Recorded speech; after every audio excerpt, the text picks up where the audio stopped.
What's up, folks? Gonna give it a little bit. Say the 5-minute mark, then we're gonna get cracking.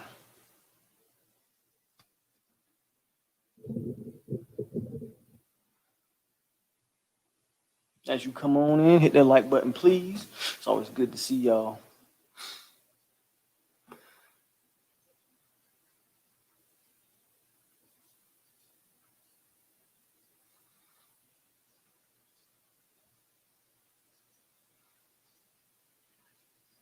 Let me throw some links out, get this thing started, and then we will begin with the normal routine here in a second.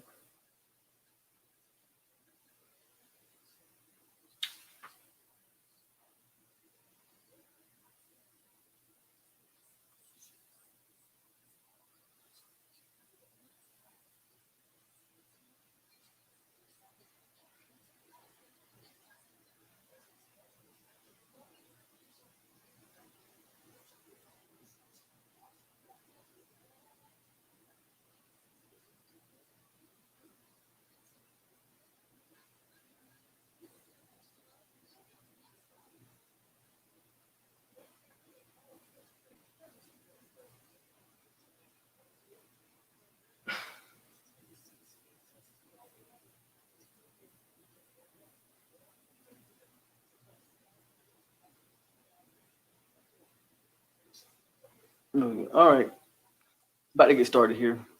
People will come in and they'll catch up as they come in. But I'm not going to waste too much more time.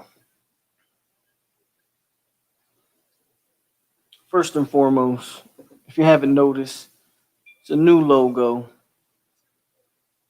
new brand, same face, same truth.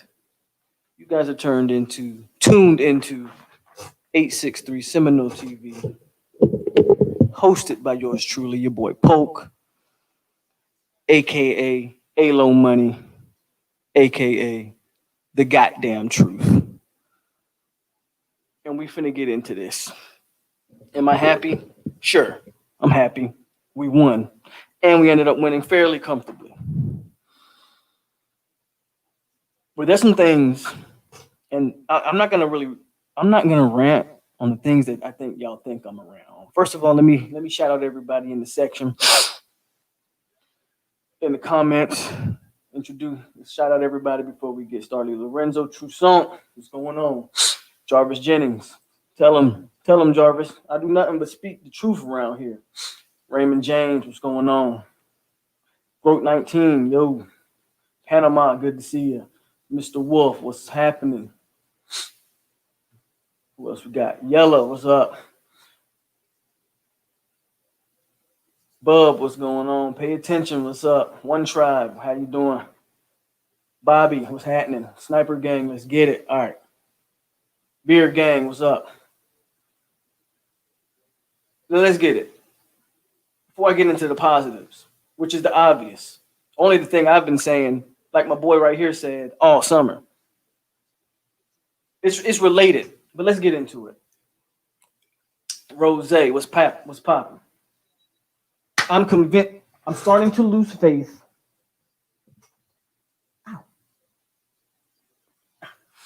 I'm starting to lose faith.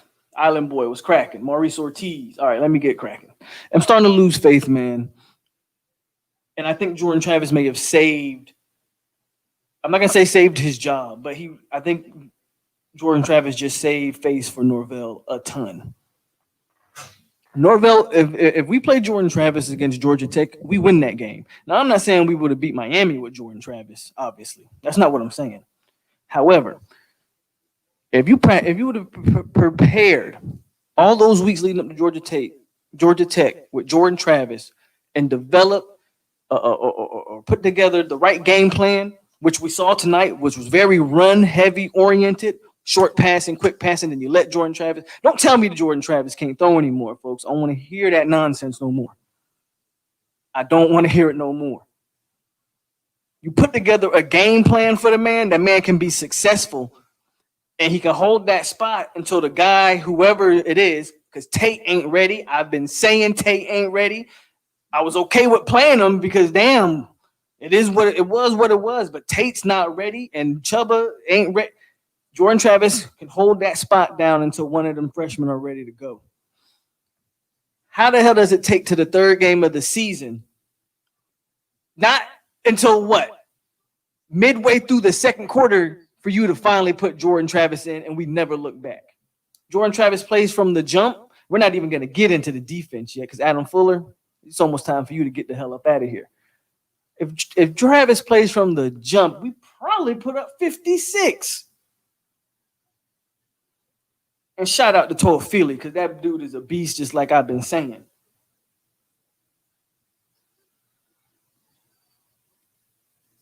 So, yes, I'm happy for the win. I really am. Don't get me wrong.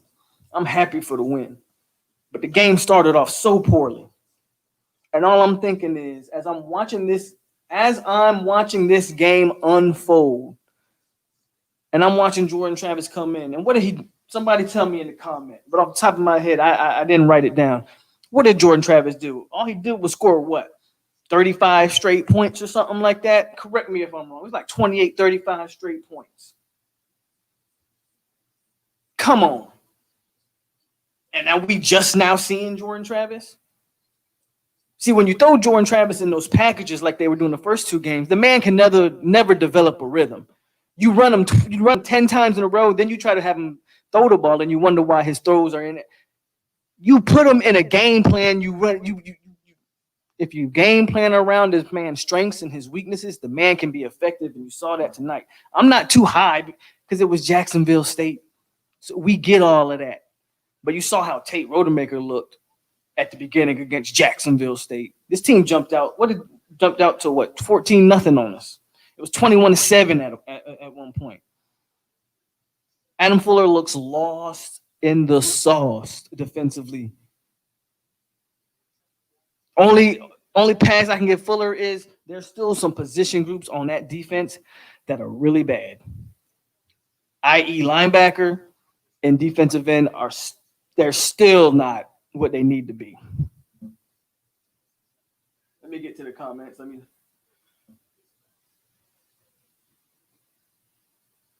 Maurice Ortiz, what's going on? Maurice Island Boy, Mark John. I didn't recognize you with your new name. Yeah, same name, just decided, change the logo up. Change is always a good thing, bro. What do you say? Chuba need to back up Travis so the play calling doesn't have to change. Jarvis, I only said that back in May, that Jordan Travis should get the start because their playing styles are very similar. And when Chuba's ready, you plug him right into that offense without having to change anything. If anything, when Purdy's ready, you open up that playbook even more because now you think you have more of a dynamic thrower. But hell, the hell do I know? EJ Manuel ugly ass behind me. Let me turn that down a little bit.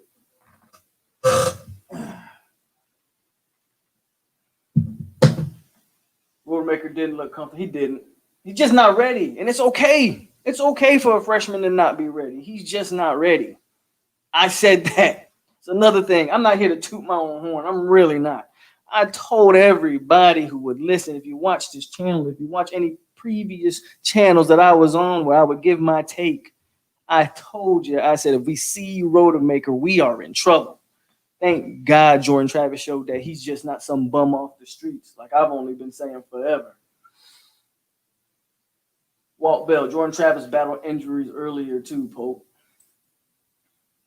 He battled a few. I get it. But he couldn't have been too hurt. Because I get it. He didn't practice, but they said he didn't practice much this week. He didn't practice much before the Georgia Tech game. Yet they still found a way to put him on the field and make him run the ball sometimes.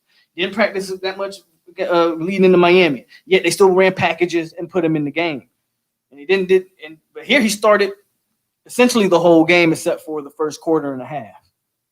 So the injury thing ain't an excuse. I think they didn't have any for whatever reason, whatever they were seeing in practice from this kid, they had no faith in him. And he just earned the starting job tonight. And hopefully from here on out, I don't think we'll see Black again. And these freshmen can get their reps and develop. Ride Jordan Travis out. Because if nothing else, he opens up the entire offense. We had 3 running backs score 3 touchdowns, over 250 plus yards rushing.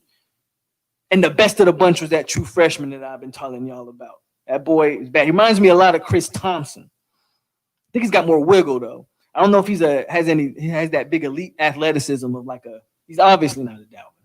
But Toafili, I wanted that.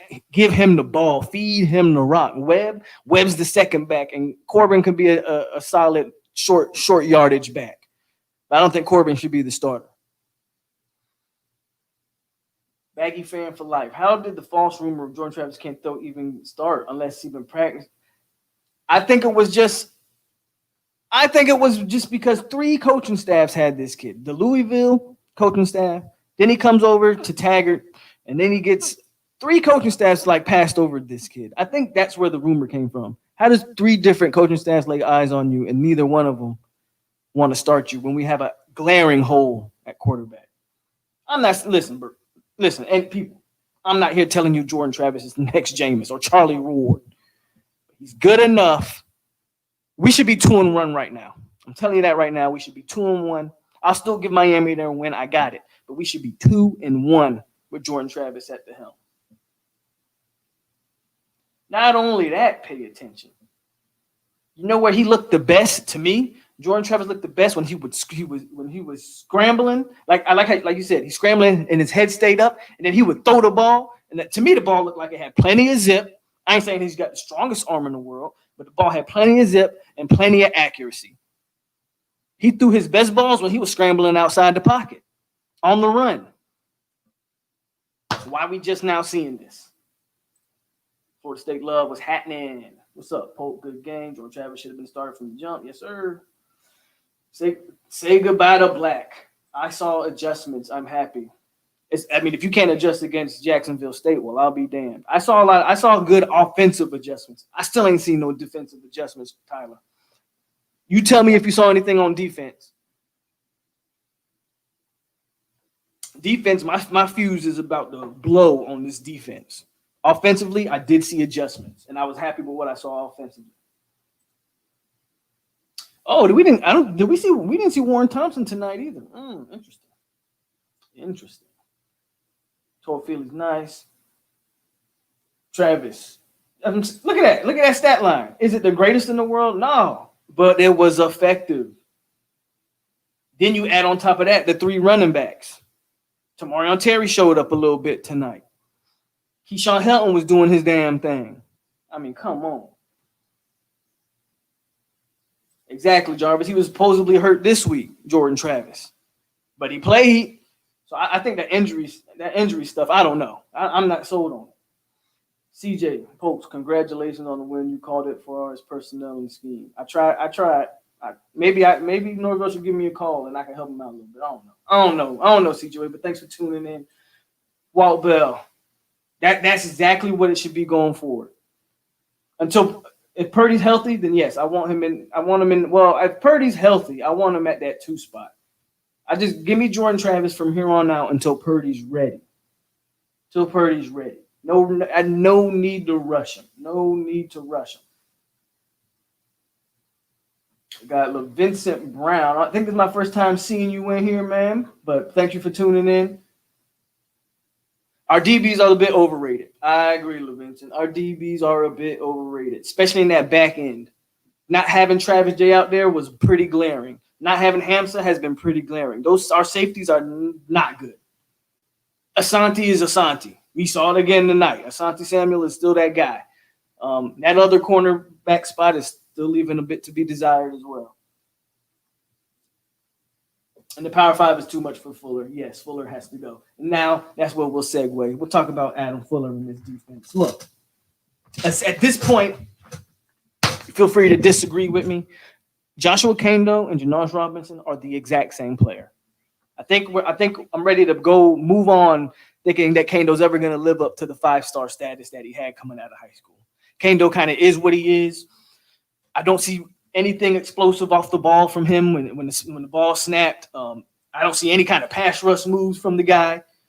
He just goes straight into the damn tackle and puts his hand like Kendo ain't got it. Janoris Robinson is the same way. They can be solid at running. They can maybe be solid in run defense. I need them to find. I don't care if it's Josh Griffiths. I saw a little bit from McClendon tonight. McClendon's got to tighten it up in here. He has some penalties, but McClendon looks a little bit more athletic and quicker off the snap. We got to find someone opposite of Kendo and Robinson. Those two have to stop being on the field at the same time.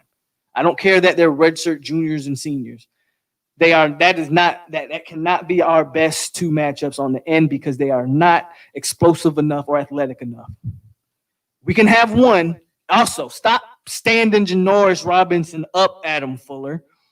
We did it again in the first few drives for Jacksonville State. We're running. Okay, so we went back to pretty much the 4-2.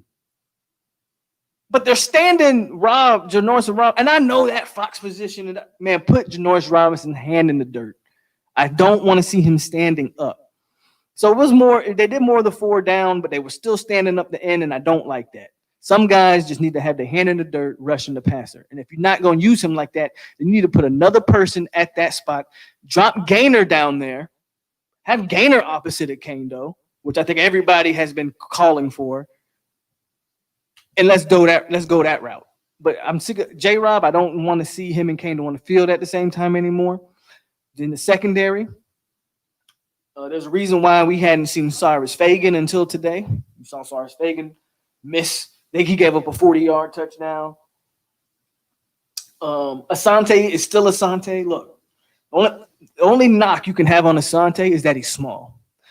So on those short passes that he gives up, which Asante will give up the short pass, he's small, so he can't necessarily make the tackle.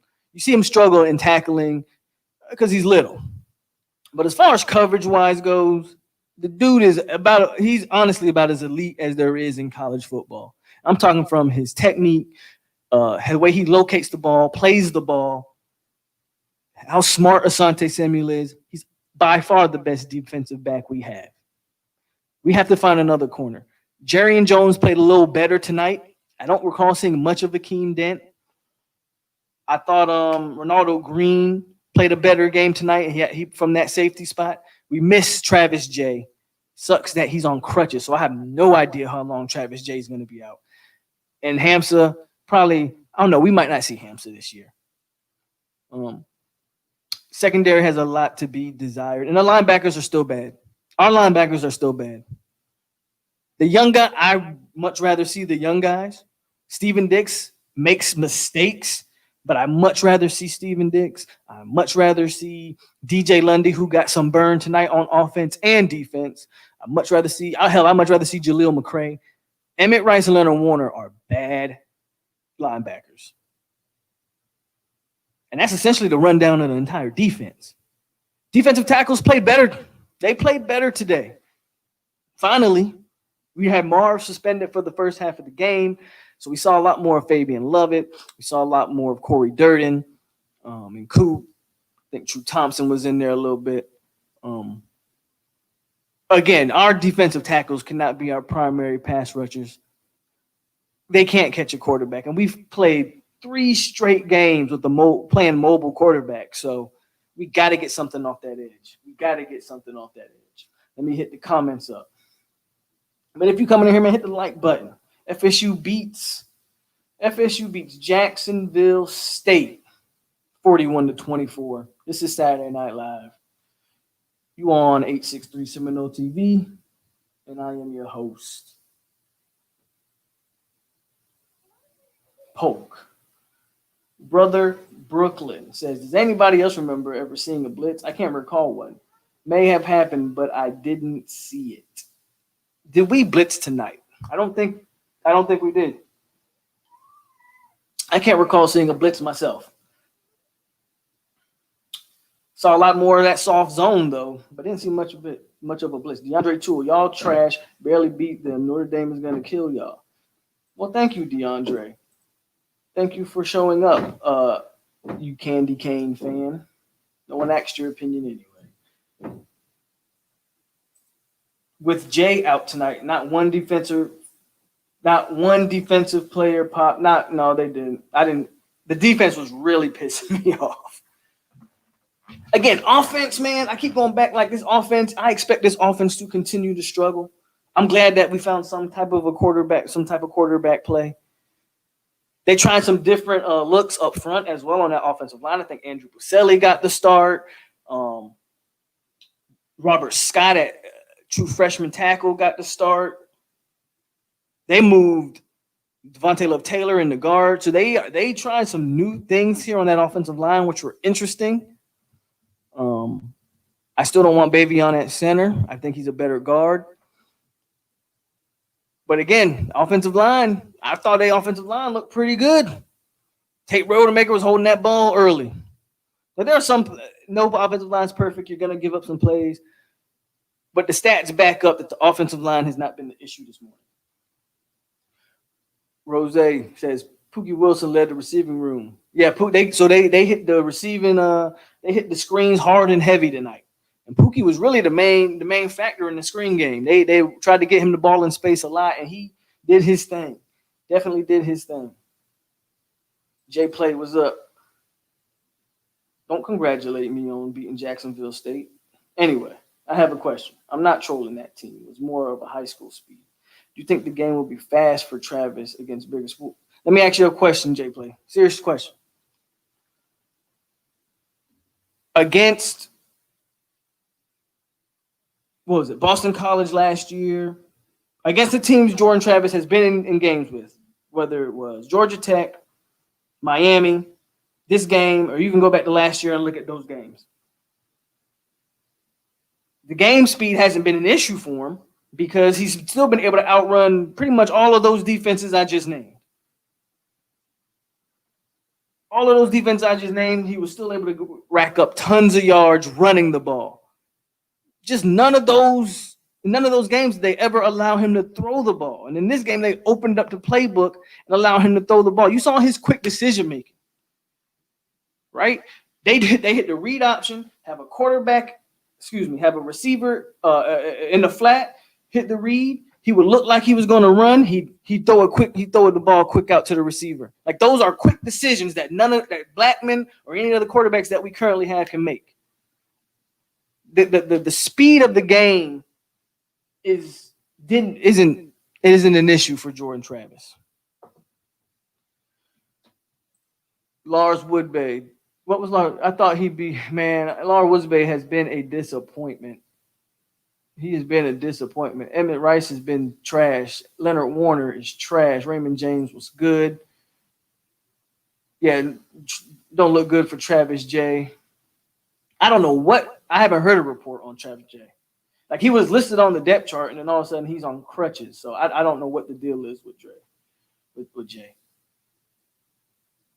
He always made play when they needed him to. Travis J. fresh. Okay, so yeah. We caught up in the comments. As you can see,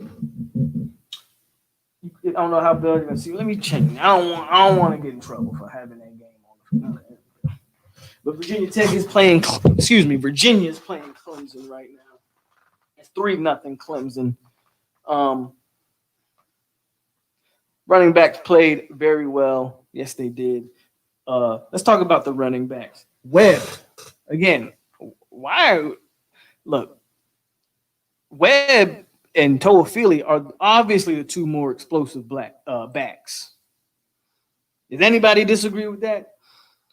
I think Corbin is cool in the short yardage. In a short yardage situation, I have no problem giving that ball to Jashawn Corbin.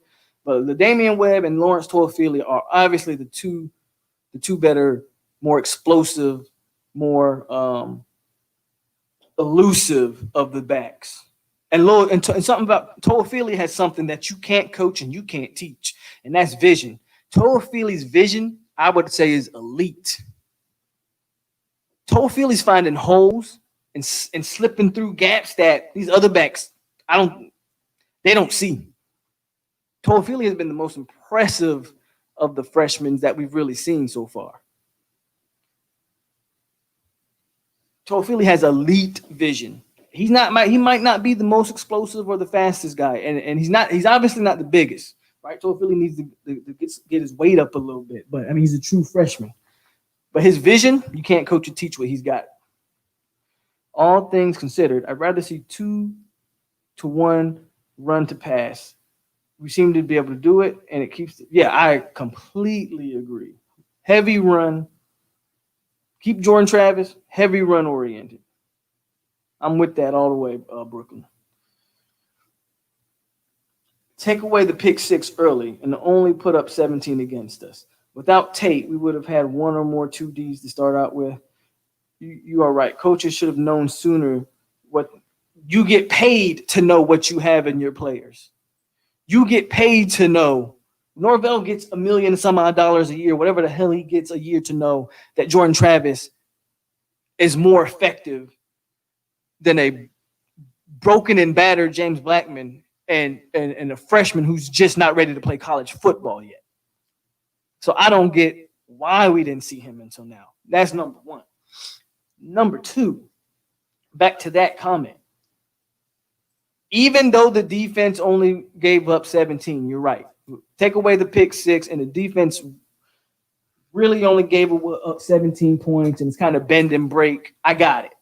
But you can look at our defense and go, there's a lot wrong with it. I understand the sentiment of we give up a lot of yards, that bend and don't break defense, but you look at that defense and go, yeah, we only gave up 17. And then against Georgia Tech, we only gave up what? 13 or 16 against Georgia Tech. So you should have been able to win that game. Got it. I understand that. The defense seems to have a bend, don't break mentality, but that ain't even working right now. Because as you see against a better team, that becomes 52 quick. They got to shore up that stuff. That defense has to be better than what it is. And from what I see, it all starts with the scheme. It all starts with what Adam Fuller is running. These guys ain't comfortable in it. Some of these guys just ain't good. And I get it. At the linebacker position, we still need to find some pieces. Because there are plenty of times, and again, I've been preaching this, and I know people don't want to hear it. The defensive tackles, were they overhyped? Sure, they were overhyped. But 9 out of 10 times, those guys are actually doing their job. Absorbing blocks. It's up to the linebackers to close the gaps. And we got bad ones who aren't very good, don't have very good field vision or field awareness. That's just what it is. Beer Gang says, I think y'all coaching staff don't trust him to throw the ball against bigger schools. Y'all coaching staff need to tighten up. That doesn't make any sense. And I'm not saying you're necessarily wrong. I'm not coming for you. I'm saying that doesn't make any sense. What's the difference in the play calling against a Jacksonville State? All we did tonight was attack the edges. That's all we did. He threw 3 or 4 passes that were over 10 yards, 2 deep, 1 to Helton, 1 to Terry. Maybe a few more, I don't recall. All we did was attack the edges. You can't tell me Jordan Travis can't make those passes against, I don't care who the defense is. Those are quick, short passes. So if that's the mindset of the coaching staff, then they're wrong and they're dumb. How do you fix the defense or at least make them better? I still say man up. And maybe that's just the old school Florida State mentality of we just put our best guys on their best guys. And maybe we don't have the secondary to do that. That'd be a very fair criticism. So I don't know how necessarily you fix it, but Adam Fuller gets paid the money to figure it out. And if that means, again, youth movement, we saw a pretty solid youth movement on offense tonight. We saw freshman offensive linemen. We saw the freshmen in the backfield. I saw some freshman wide receiver. Poirier had a glaring drop today on a ball that was pretty well thrown. I think by Rodemaker actually threw the ball. He threw it a little bit out in front, but a guy that's 6'4" with long arms should catch that ball. We saw Ja'Kai Douglas attack the edges on the screen pass. So offensively, man, we saw pretty solid youth movement. What defensively? Let's do the same thing. Again, I don't want to see Kane Doe and J-Rob on the field at the same time. That's not an effective duo at your defensive ends. Throw some of that defensive end in there and see if anybody can get off the ball and get to the quarterback. Warner and Rice. Does anybody really want to continue to watch those two? Dix is pretty solid in the rotation. Where's Deloach at? Where's Kavion Glenn at? I don't think Kavion Glenn's seen any playing like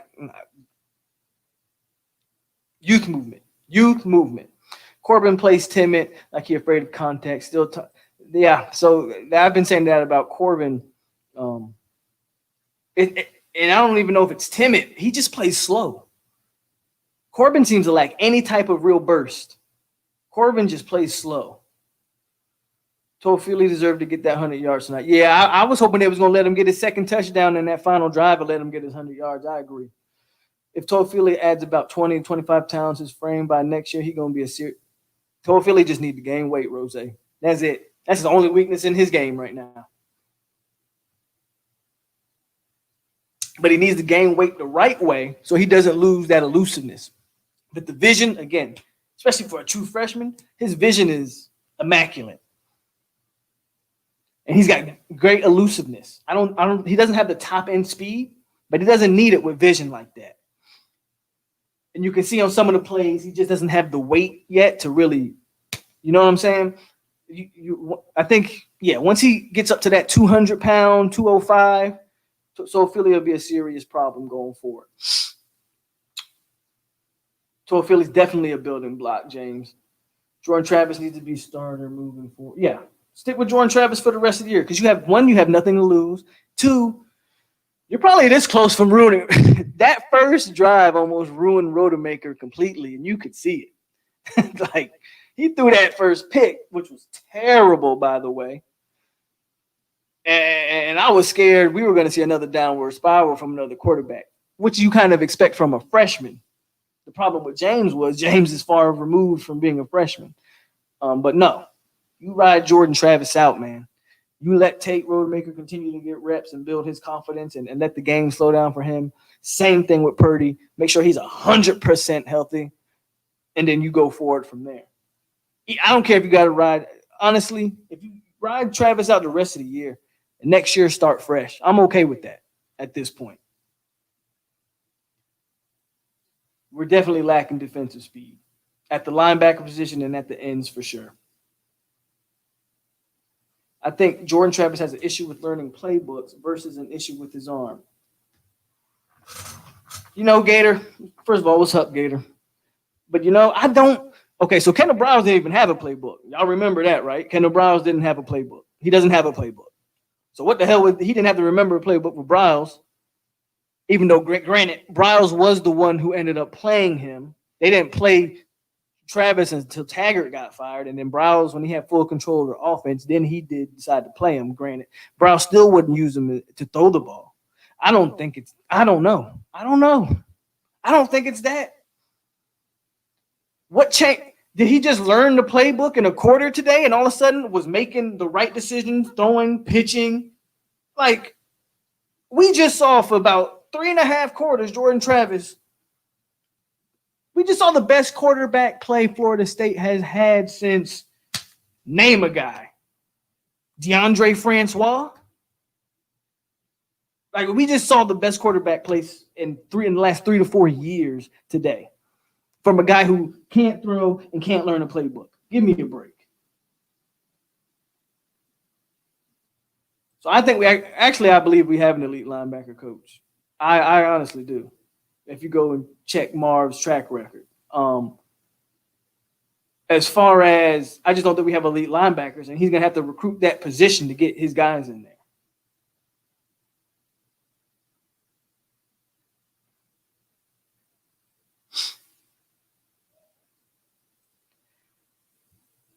I can't say that. Hell, go back and watch the Miami game. Why the running back runs into the gap? Leonard Warner's right here. Hold on, let me get in the camera. I would pull it up, but I don't feel like pulling it up. Leonard Warner's here. The gap's here. The running back's coming. Instead of Leonard Warner meeting the running back in the gap, he goes into the pile of where the defensive offensive tackles and if you guys know what I'm talking about, you know the play I'm talking about. Where Leonard Warner completely misshoots the gap, like not even close. Like how does the linebacker not meet? You practice those drills a million times in practice, and the linebacker just whiffs on the gap. So I don't know. I'm seeing plenty of gaps, and linebackers just filling the wrong ones. Frank Hatton, if you were the head coach, no hesitation firing every single Willie Taggart player, build that nose defense up, and get that QB. Blackman was good in practice because Blackman's good in practice exactly because he knows he can't get hit. That's perfect. Perfect way to think about it. Blackman's got that green shirt on. He knows he ain't going to get rocked. Once the real bullets start flying, Black don't know what the hell going on.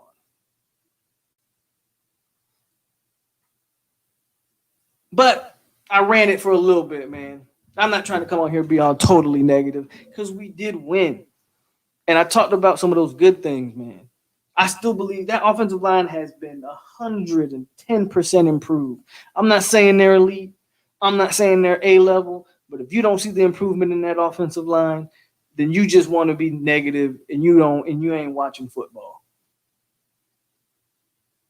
Offensive line has done a complete 180, man.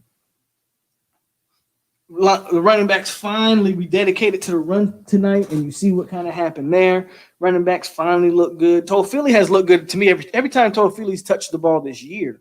He's looked good. Just for whatever reason, they limit his touches. In this game, they put the ball in his hands, and good things happen. Youth movement. That's the positive thing you take from this, man, is the youth movement. This team is young. The young players seem to care. The young players seem to be fairly good. They're the ones to me that show the fight on the field, that want to be good, that want to be great, is the young guys. Older guys, it's time to kind of get them out the way. It's time to get them out the way, man.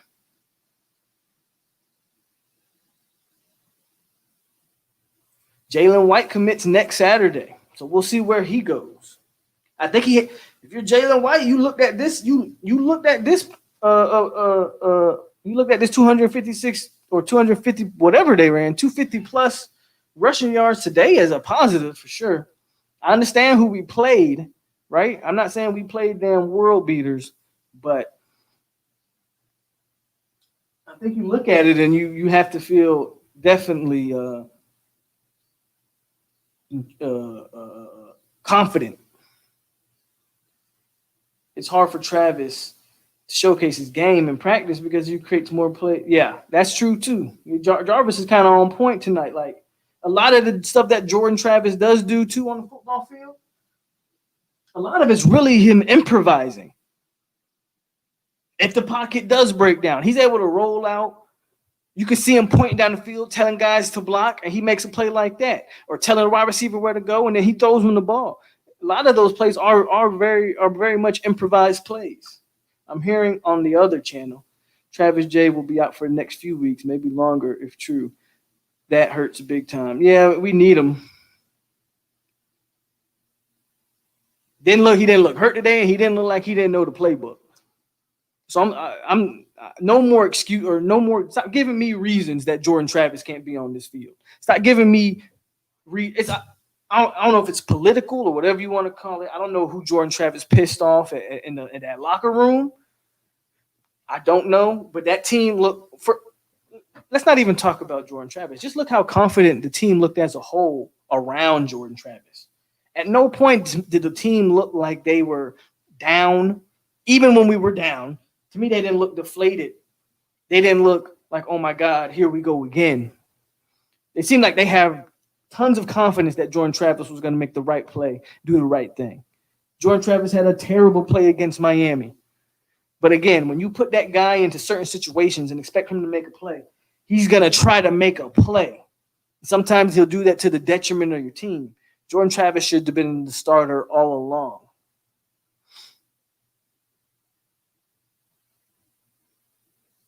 Thank you, Dennis. Thank you for pointing out what I've only been saying since the beginning of the season. Name another player on that defensive line that any team has to scheme for. It's Marvin Wilson and the rest of those defensive tackles. Those are the only threat. They are doubling down on those guys. They have no faith that our defensive ends are going to be able to do anything, and they can't. Watch them. They're not doubling Kane, though. They're not doubling Janoris Robinson. They're going one-on-one with their tackles on our defensive ends, and we can't get any push or any pressure. They are focusing all their protection up the middle, and the linebackers are misreading everything. They're either late or shooting the wrong gaps, or they're too slow to the play, or they're just flat out whiffing tackles.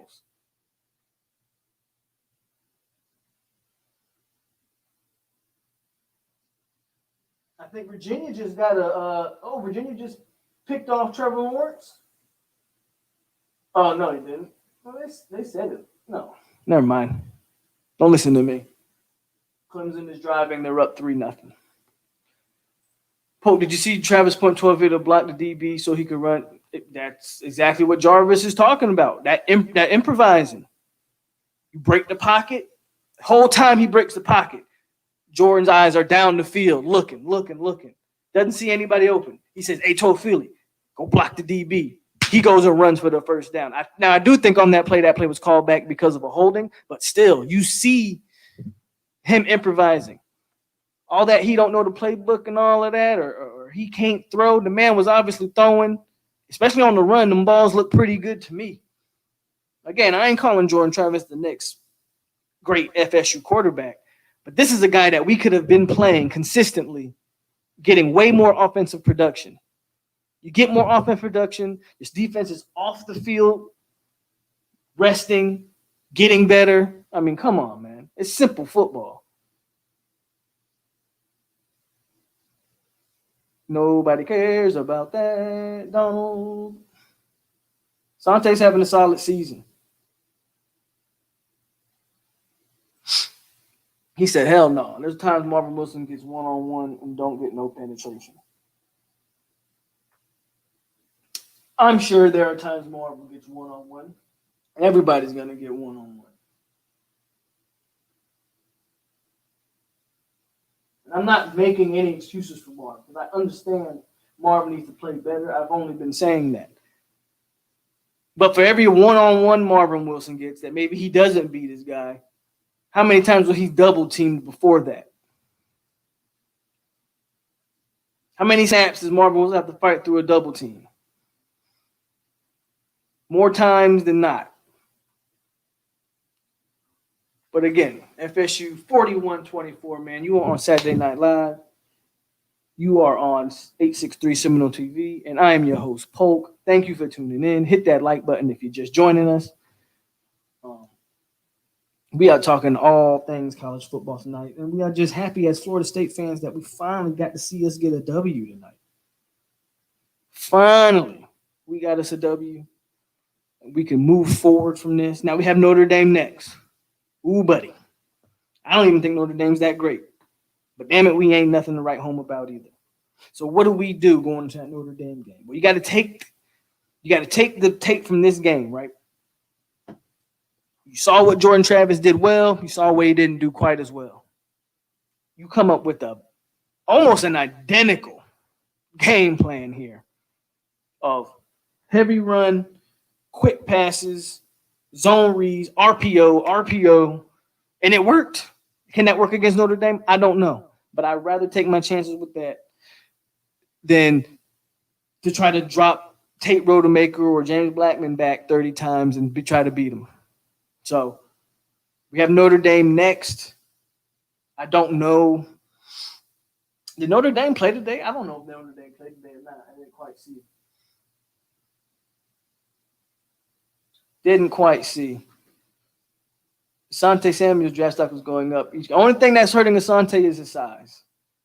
If Travis had one more second in the pocket, he would have hit Terry that second deep ball. Yeah, that's another. Yep, that's another one. The pocket broke down. Terry had a couple steps, and Travis kind of underthrew that one or whatever, but he was getting hit as he threw. Jordan Travis made very good Jordan Travis didn't do anything spectacular. All he did was make the right reads, the right play, got rid of the ball quick, let his playmakers get the ball in space. That's the only thing I've been asking for from the jump. And for some reason, they couldn't do that with Black, but Jordan Travis comes out there and executes it seemingly flawlessly.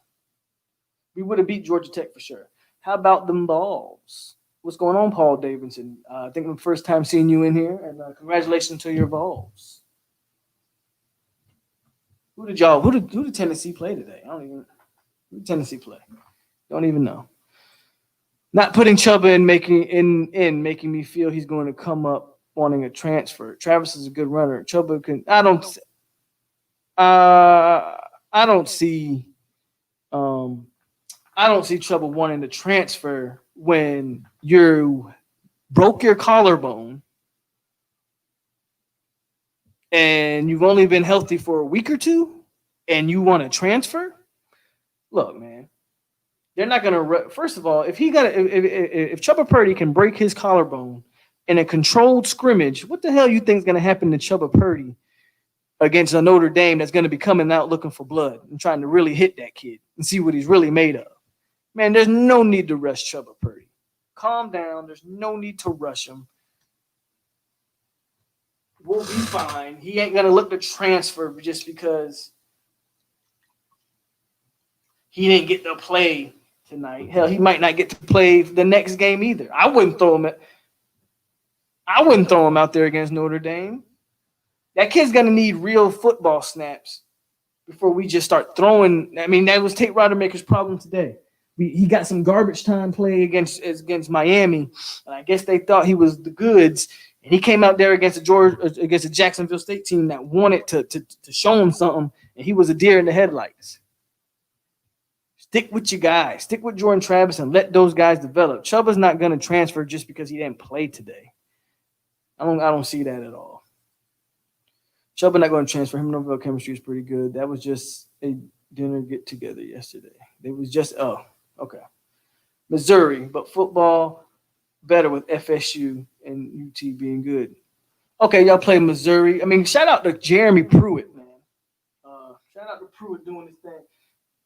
And that's another thing. We got to be patient, Seminole fans. I'll use Tennessee as a good example. Tennessee started the season off fairly slow last year.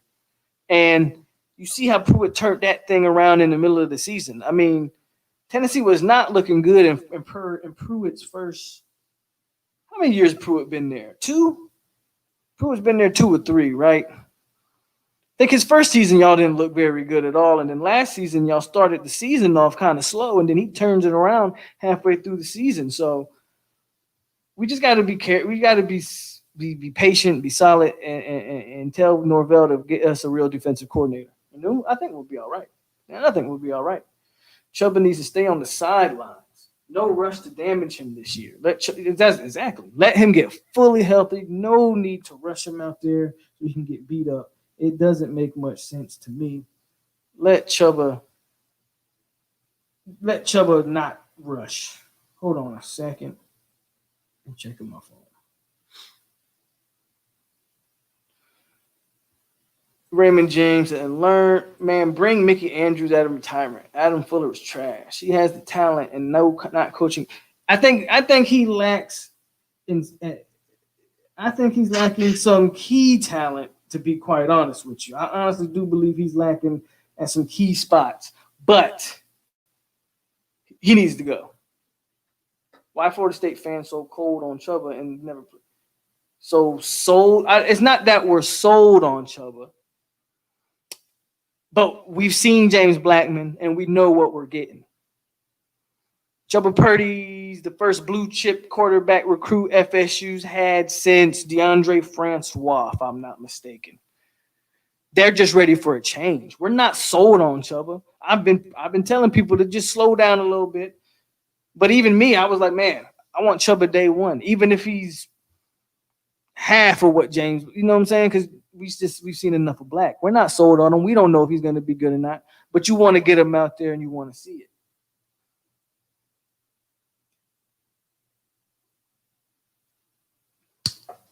I saw some fight tonight. That was nice to see.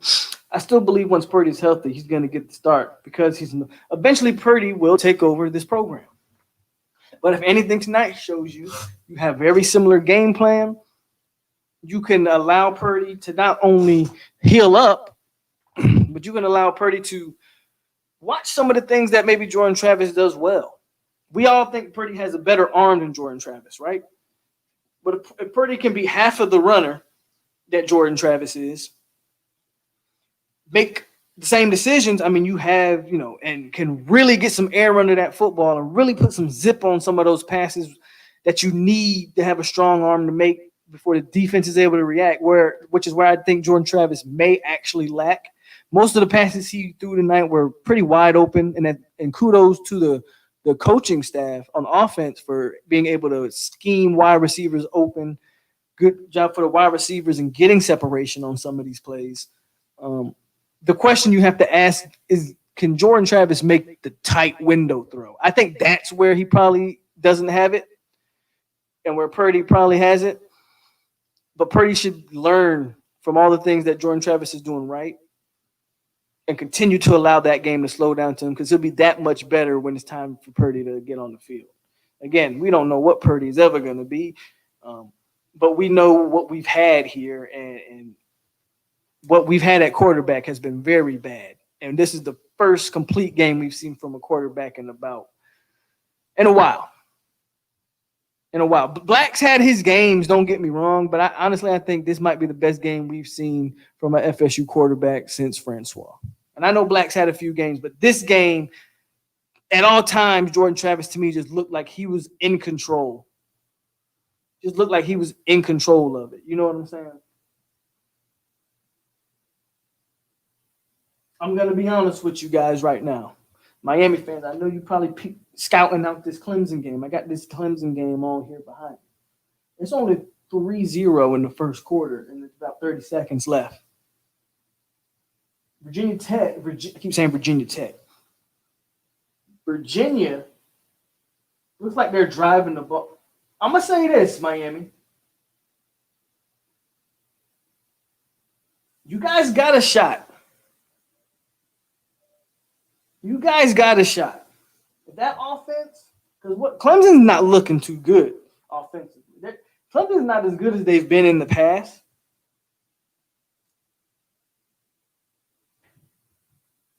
Okay, never mind. Clemson has the ball right now. But look, they just don't look. Oh, ETN still. Oh, they just scored. I done talked it up. Oh, they just scored. Never mind, Miami. Y'all about to get whooped. 17-0, Georgia is beating Auburn. Really? I thought Auburn would win that. I actually picked Auburn to win that game. So Georgia's beating Auburn 17. Who got the start for Georgia?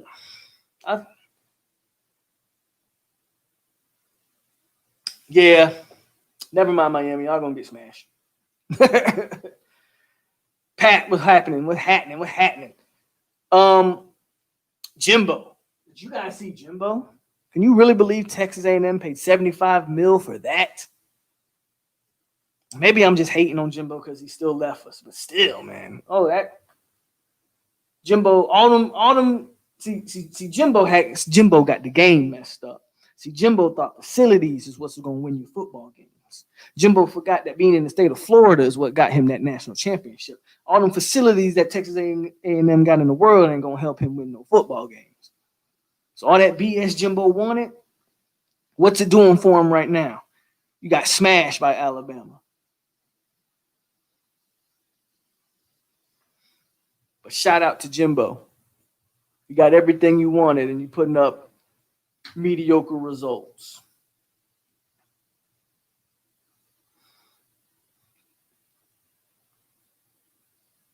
You got FSU winning tonight. Polk, what you drinking on? Well, you know me, I always got my cognac.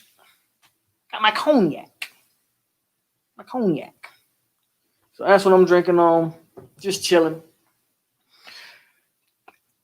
Extremely happy. Don't get me wrong. I know I came on here with a little bit of an attitude, a little angry. That's because, it's Jacksonville State. And I know I just wanted to win. But it's Jacksonville State, and we really came out. And I'm sitting here watching the first quarter of this thing, and I'm saying to myself, I can't believe what I'm watching right now. I really couldn't believe what I was seeing on the football field. But we pulled it around. We won comfortably. We take this momentum into Notre Dame. I can hear the bitterness in Polk voice about Jimbo. The hell with Jimbo. I'm just saying, it ain't bitterness. But if you pay $75 million for a coach and you give him all the facilities that he was crying and asking for, and he goes out there and loses 50, what did he lose today? 40-something to 17, whatever, 50-something to 7. You go out there and lose all like that, and you're Jimbo Fisher, supposed to be one of the top coaches in America, and that's how you look against, come on. Is that bitterness or is that just some realness? Come on, Dennis, tell me. You tell me, Dennis. If you was an owner of anything and you pay $75 million for it, you would expect it to have elite results, not average results. And them been average since Jimbo took over. Bro, I was watching Jameis Winston highlights at FSU. Man, that dude was just so talented. Could make every. Not only could Jameis make all the throws, Jameis was able to throw guys. Jameis would throw guys open. Jameis was able to, even if you had good coverage on a Rashard Green or a Benjamin or a Kenny Shaw or even a Nick O'Leary, Jameis was still able to get the ball into where only those guys could get it. Panama Jack swore FSU was doing something 2 months ago. That's between you and Panama, Dennis. I don't even know what you're talking about right there. I'll let y'all fight that out. Play for each other. That makes a team. So all I'm saying on Jimbo is, you know, if I pay you $75 million, I need to be able to do something. Congratulations to Jimbo Fisher for Coach of the Year after a Bama beatdown. Pretty much. I know Texas A&M is looking like, man, we paid $75 million. I mean, at least Kevin Sumlin was beating Alabama. I mean, granted, he had Johnny Manziel, but I mean, damn.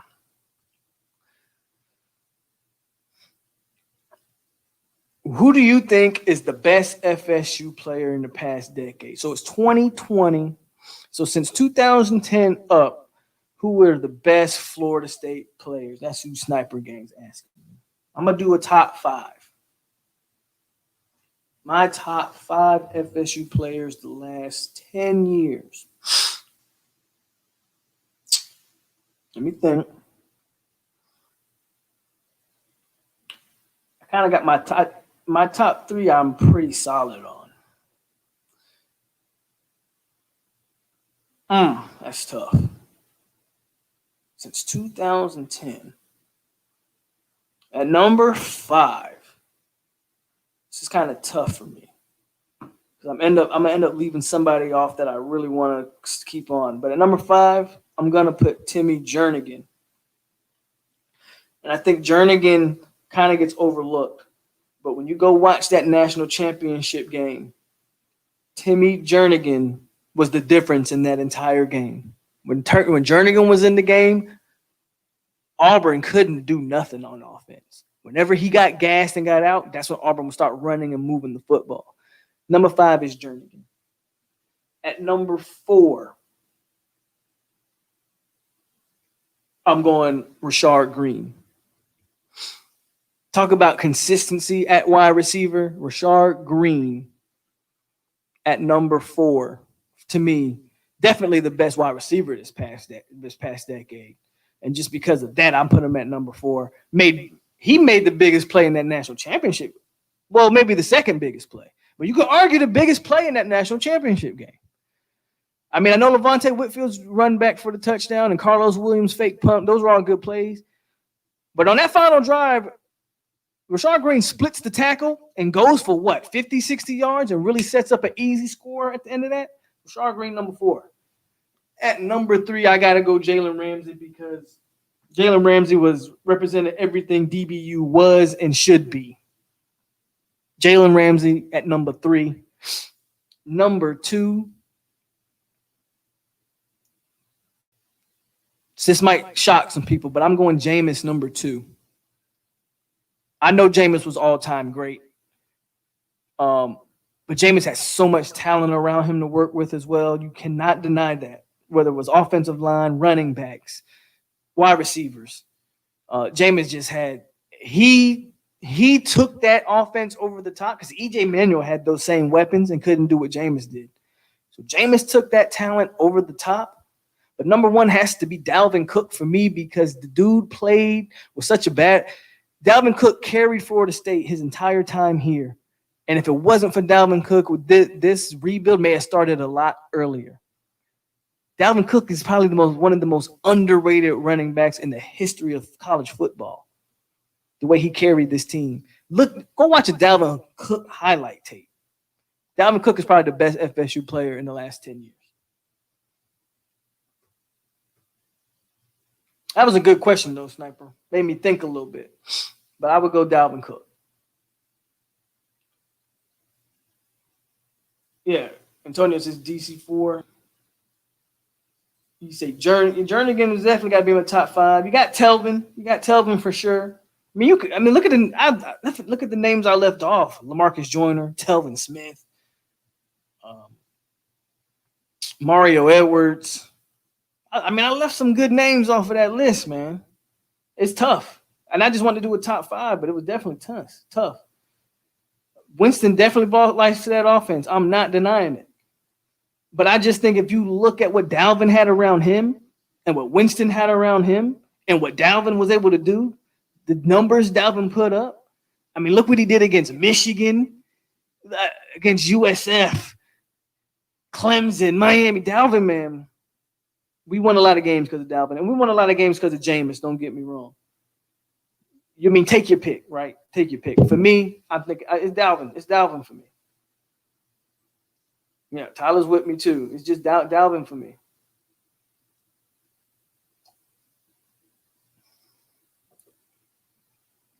He said he would have O'Leary at number 5. I feel you.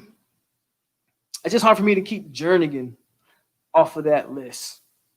Jernigan, I have to replace him with Joyner. Joyner, that was the tough one for me. So I was debating on Joyner or Jernigan. That was actually the one debate I had when I was doing my top 5 in my head just now. I wanted to put LaMarcus Joyner up there. But I just felt like Jernigan was so slept on, and he was so dominant in that national championship game. I had to give him some love. Man, he bailed. Francois was terrible that game. He was terrible that game. Dalvin Cook, man. Last 10 years is Dalvin. Dalvin, Winston, and Ramsey. That's probably my top 3 right there. And I left Derwin off of that, but Derwin had a whole year where he missed for injury. So, I left Kelvin Benjamin off of that.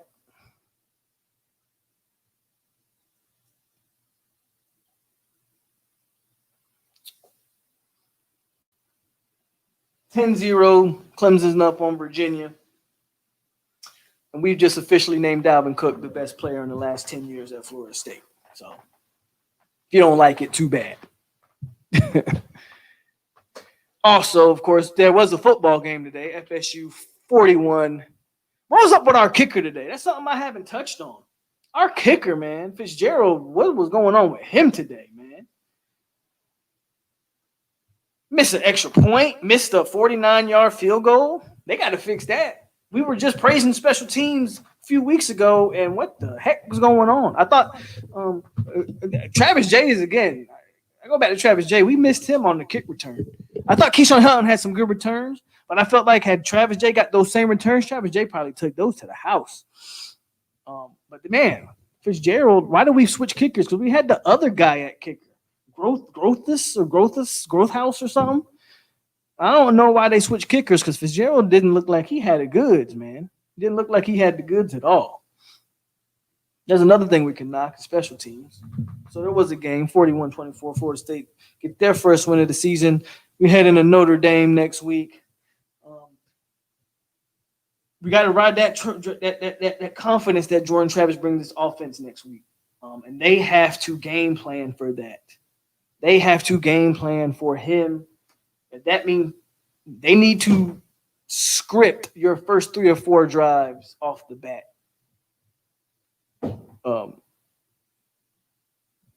Yeah, defensively they got to figure it out because that Ian Book is that the Notre Dame quarterback Book?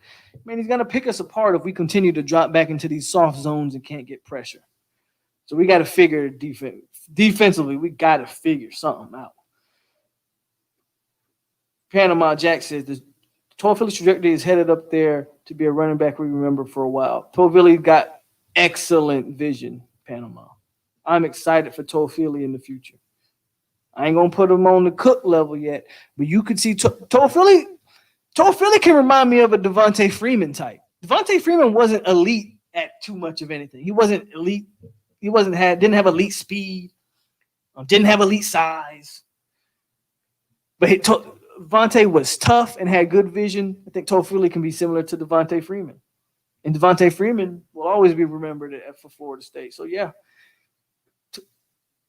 Yeah, so that's exactly what I've been saying. Give me Toafili, give me Webb. I would bring Corbin in on short yardage. Short yardage back, I would definitely take Jay-Sean Corbin. And there's nothing wrong with being a short yardage back. But right now, Webb and Toafili look more explosive, more ready. I feel like the 2015 team really didn't live up to potential they had. Derwin, Jalen, Dalvin. But Sean, well, remember, we started off with Everett Golson. He didn't turn out very good either. And that Jacob Coker transferring kind of hurt us. Not saying he was great, but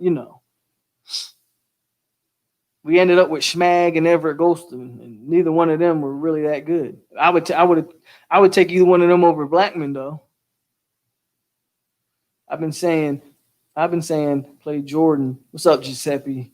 For the last 2 years, when Travis and that's all I ever have cared about, Tyler. And that's all I've ever been preaching with Jordan Travis. You tell me he can't throw. Tell me he don't know the playbook. All I know is that when he's in the yard, we get positive plays. When he's in the yard, when he's on the field in the game, it's always positive.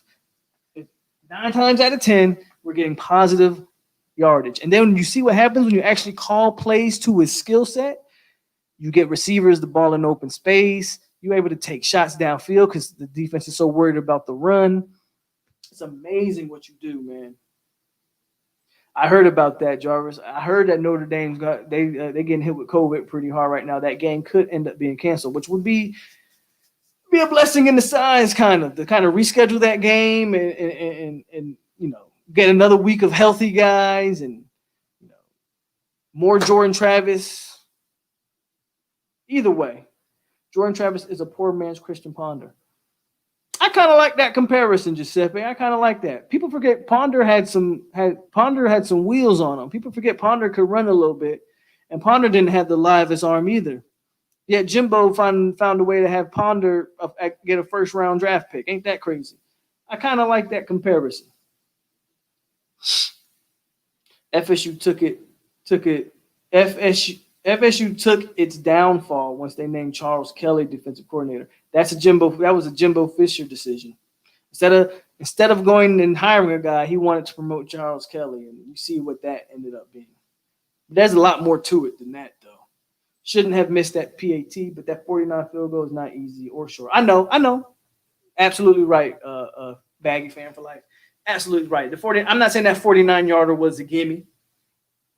I'm not saying that at all. But didn't we see the other kicker hit like a 49er? Didn't he hit like a long field goal in the other games? So I just want to know why they decided to make the decision. Not only was that 49 field yard a longer field goal, I think it was on the opposite hash. So, yeah, I get it. I'm not saying it was an easy kick, but he did shank an easy extra point. So he didn't have his best moment. And I'm just wondering why we were playing him and not the other guy that we've been had kicking the last 2 games.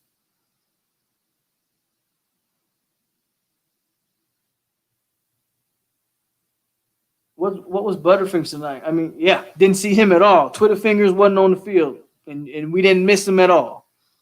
Twitter fingers wasn't even on the field. Tyler says, I missed a lot of the stream. I couldn't even tune into the game until the second half because I got called into work. That sucks. Coker got that natty, though, Polk. Yeah, he went to Bama and he rode the natty. He wasn't the reason they won it, but you're right. He went to Bama and got him one. I'll take me, old black. Sniper said, throw me out there, hell. Do you give Tate any more playing time this season or wait till next season to give him another chance? I wouldn't play him no more. And it's not a knock on Tate. I never thought he was ready to play anyway. And I wouldn't play him no more. Unless Jordan Travis gets hurt. Because at this point, I don't think you can go back to Blackman. Let's be real. Can we go? We can't go back to Blackman. Blackman's already a head case. I think Blackman kind of knows his time is done here. But I do think they'll keep Blackman around for emergency situation. George Travis goes down. I don't think you throw Tate out there. And I don't think you rush Chuba Purdy back just for the sake of it. Hell, everybody makes a bowl game this year anyway. So what the hell? What's the point of rushing a Purdy out there and getting him beat up and destroyed? So they'll probably keep Blackman as second string going forward, I would think. And I wouldn't rush those other two out there. I wouldn't rush him out there. The only way I'm playing Purdy this year is if he just starts taking over in practices. Like if you just think it's time, then okay, I'm cool with it. Let's go with Purdy. Let's see what we got. As right now, man, stick to Jordan Travis and just keep it pimping. At Great Walt Bell, Thompson got demoted to scout team for missing a day of practice this week. Man, Thompson's going to be on his way out off of this team. If that's true and he missed a whole day of practice, yeah, Warren Thompson is going to be off this team sooner rather than later. Again, this is a guy who he's a cancer. He's a cancer. He threw Willie Taggart under the bus. He threw Mike Norvell under the bus. And yet this coaching staff still put him on the field as a starter, and he drops ball after ball after ball. This is the type of guy, Warren Thompson, who blames everybody for his failures except himself. You can see it in his personality, and you can see it the way he acts. If that is true, that's a damn shame. And I don't expect him to be on this team very much longer. That is a damn shame. Panama says, I'd rather reschedule Notre Dame for a later date. We need to play NC to keep that rhythm. I agree. I wouldn't mind. I think schedule Notre Dame, I wouldn't mind. Again, I don't think Notre Dame's a world beater, but I think we found something this game. Let's build on it. Let's continue to gain confidence. Let's continue to monitor and to see what these kids do and do well. I mean, we had true freshmen on that offensive line. We got guys out there for the first time. Let's continue to just develop them and see what they got. And if we get a chance and we're able to play Notre Dame at a later date after we see more tape and more film and more development, I'm all for it. Yeah, Blackman's done. Offensive line looks better. Now our only problem is the DBs. Santi Samuel's all we got right now. They got to play Hamza against Notre Dame. If Hamza's healthy, yeah, we need to see him. I've been on a record of telling Hamza to sit out. And I know that's not a popular thing to say. And, as far as the team goes, I get it. But I'm afraid Hamza comes back with Adam Fuller. And to me, it doesn't seem like he honestly knows how to use some of these guys.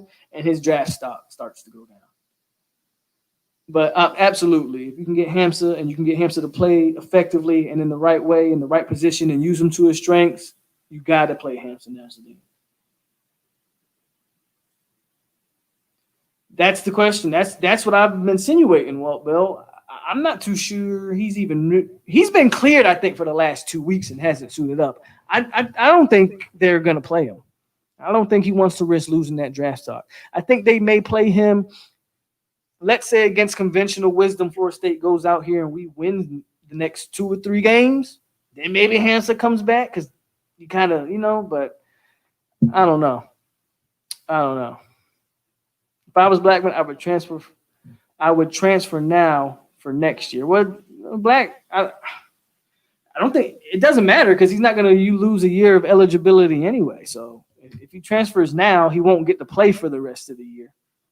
If he waits till the end of the year to transfer, he'll probably get approved to play at whatever school he goes to. Who would have thought our DBs would be a weakness? Yep. I said that. Janoris Robinson and Kando do not need to be on the same field at the same time. Absolutely. J-Rob and Kando are one and the same. Kando might be a little better. 10-3. Clemson is up on Virginia. This game is a lot closer than I think a lot of people thought.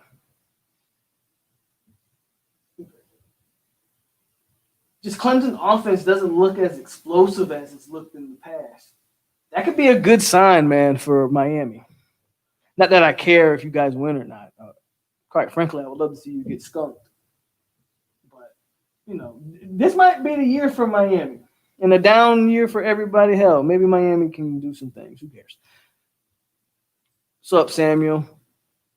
I seen Blackman playing at JUCO level. Maybe if he gets lucky. I don't think he'll go JUCO because JUCO is usually reserved for those guys that can't make the grades and stuff like that. Now he could transfer to the FCS or the FCS level or one of those lower tier schools, but not necessarily JUCO. I think we play Notre Dame close. Not saying we win, but Notre Dame is always overrated. As long as we can if we're going to play Notre Dame close, it's going to be like 34-37 or something like that. I don't have any faith in Adam Fuller or this defense as of right now. I just don't. So it's going to be a shootout. Jordan Travis has given me a little bit of faith, a little bit of hope in this offense. I'm assuming Mike Norvell being this offensive mastermind that he has claimed to be or has been claimed or people have claimed him to be. I'm assuming Mike Norvell and Kenny Dillingham, which people say is his right-hand man and they think on one accord, I'm assuming they can look at this game, understand what Jordan does good and what he doesn't do good, and put together a proper game plan for a Notre Dame. I'm assuming they can do that. But I don't have a lot of faith they can do that because the first two games showed me they didn't even know who to put out there at quarterback. Georgia Tech, we beat Georgia Tech if Jordan Travis is the day one starter, period. And I'm not saying he would have went out there and threw for 300 yards or anything crazy like that. He would have extended plays enough. He would have extended the pocket enough. He would have made enough quick decisions and ran the ball good enough to put up more than 13 points. That is a fact. That is a fact. What part of Florida are you from? I know AR is happy right now. I thought Auburn would give Georgia a game. What is going on there? I picked Auburn to upset Georgia. And oh, man. I didn't let myself get fooled by that Kando hype. Yeah, Kando, he just ain't got it. Not only is he always hurt, he just ain't got it. With JT, we will put up points, but we'll be able to stop. That's the problem. That's the problem. Until Adam Fuller shows me something different, I can't ride with Fuller. I can't ride with Fuller. Sniper said that was supposed to be a joke. Oh, I'm sorry. I thought you were really saying he should go JUCO, but yeah. Adam's days are numbered. Yep, Adam's days are numbered. Adam Fuller, your days are numbered, fam. Your days are numbered. With all the problems, Notre Dame might be able to keep that feeling one more week. This game could be canceled with the problem. Yeah, that's what everybody's saying. That there's a pretty good chance that game gets canceled, and that would help. That would help us just from the standpoint of giving them more time to put Jordan Travis in the right situations. Even though I don't understand what took him so long. Kusami says, I genuinely believe Blackman would be an All-American QB if he were at D2. At the very least, all-conference type of player. Yeah, I think Blackman has a D1 arm. I do think he has a D1 arm. He doesn't have D1 decision-making abilities. He doesn't necessarily have a Division I type of frame or body. And the only thing in Blackman's defense is that the man really got a raw deal with, 3 different coordinators, 3 different head coaches. I get it. I really do. And it's not all his fault of why he is what he is right now. But at the end of the day, Florida State has to move on from that.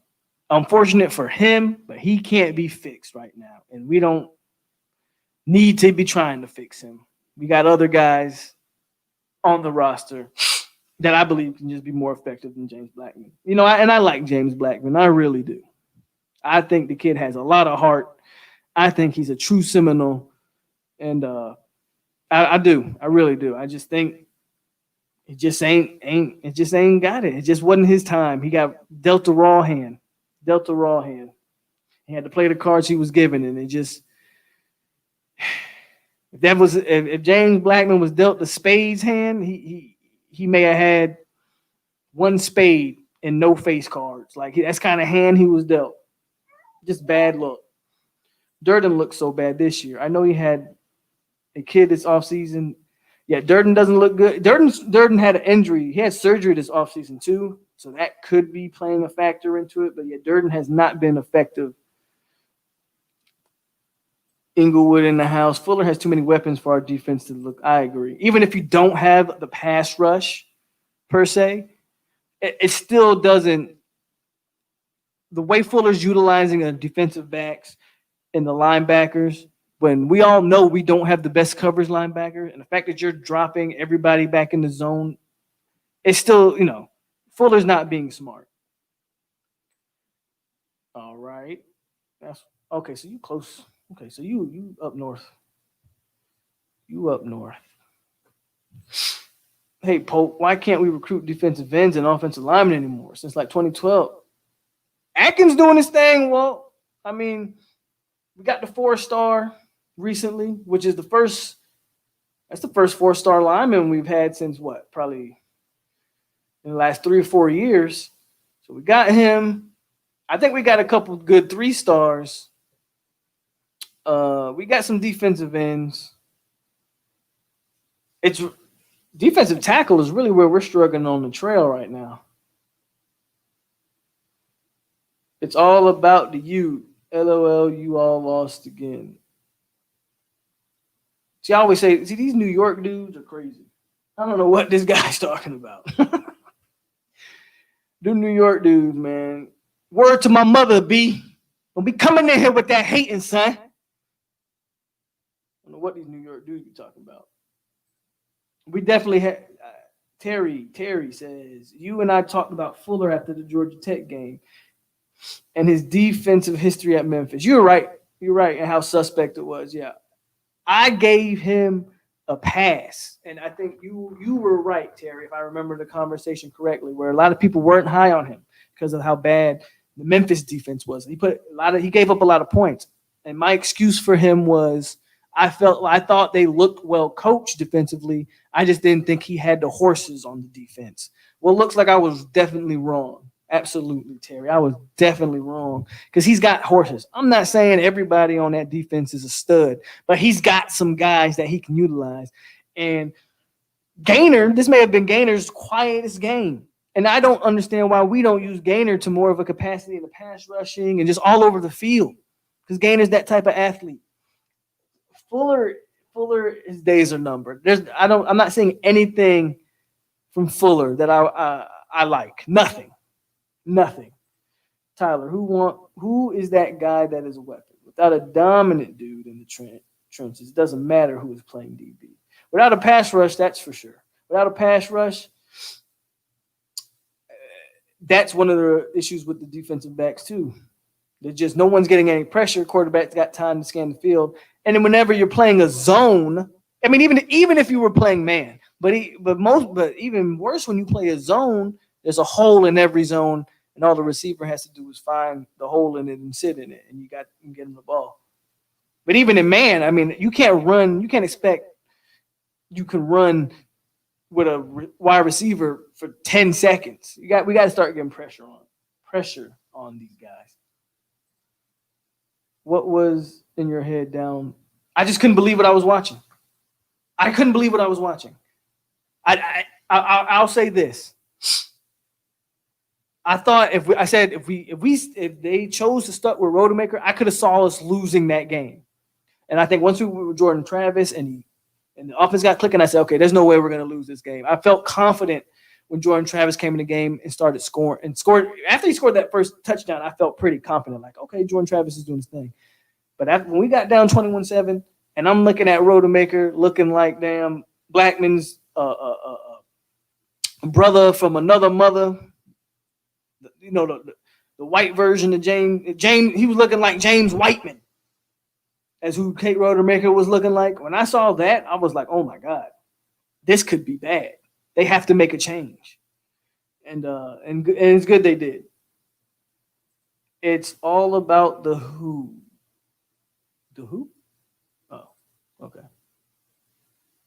Yeah, you got to let Jordan Travis break that rock. I agree.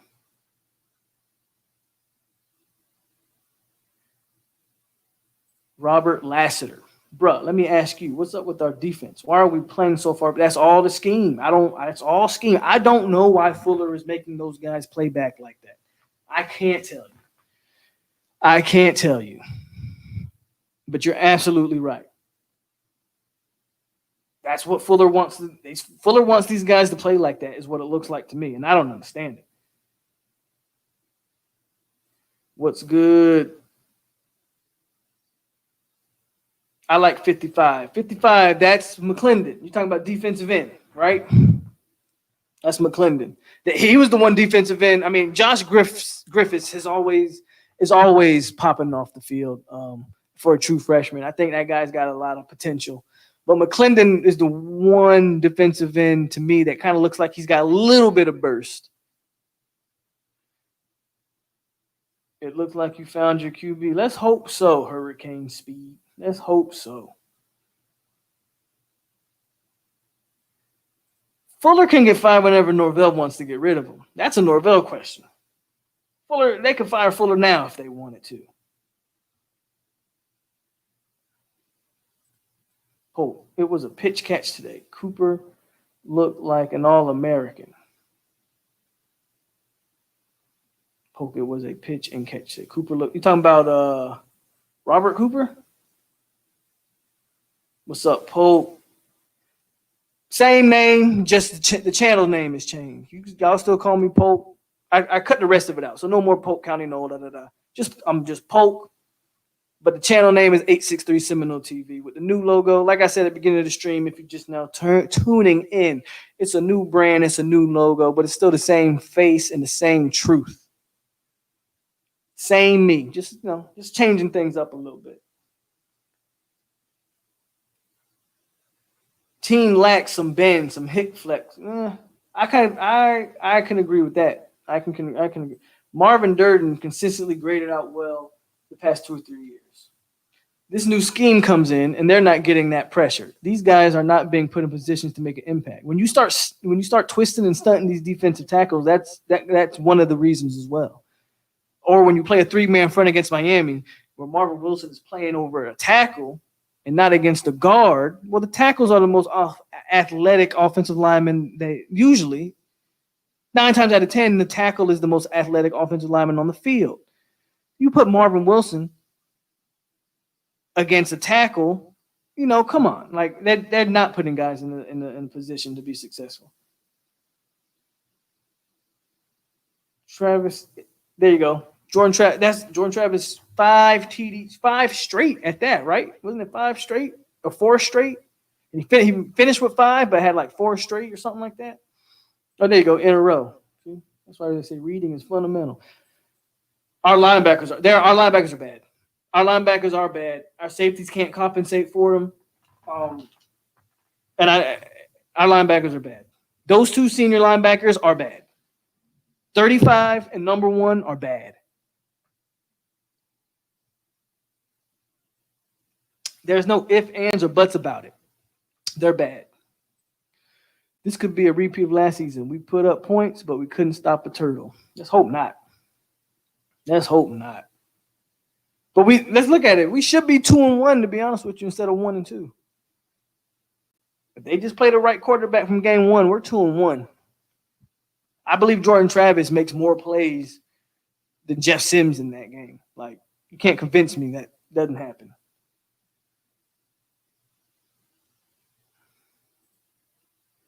I'm going to be the next defensive coordinator because scheme Fuller I can do better than that. I think most of the people in chat could probably run a better scheme than what Fuller got us doing right now.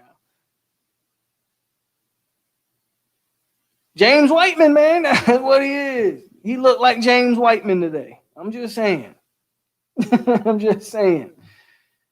That first interception was bad. I was like, oh my God, am I really watching what I think I'm watching right now? Shit was crazy. Polk, it's that bend but don't break. And I don't like it. I don't get the hell out of Tallahassee with no bend and don't break.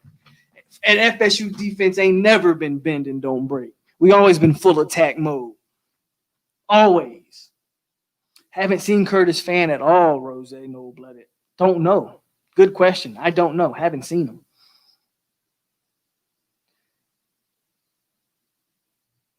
Y'all still trash. Thank you, New King, for coming in here with that great information.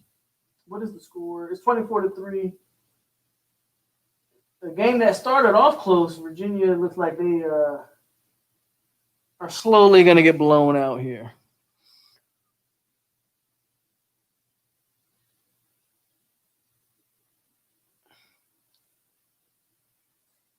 I'm cutting stats and points by half.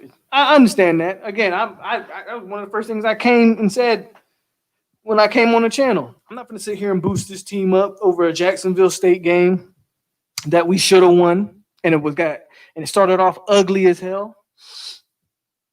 And today is Jacksonville State, but there's things to take from this game that are extremely positive, and mainly the quarterback being put in a position to succeed was very good to watch.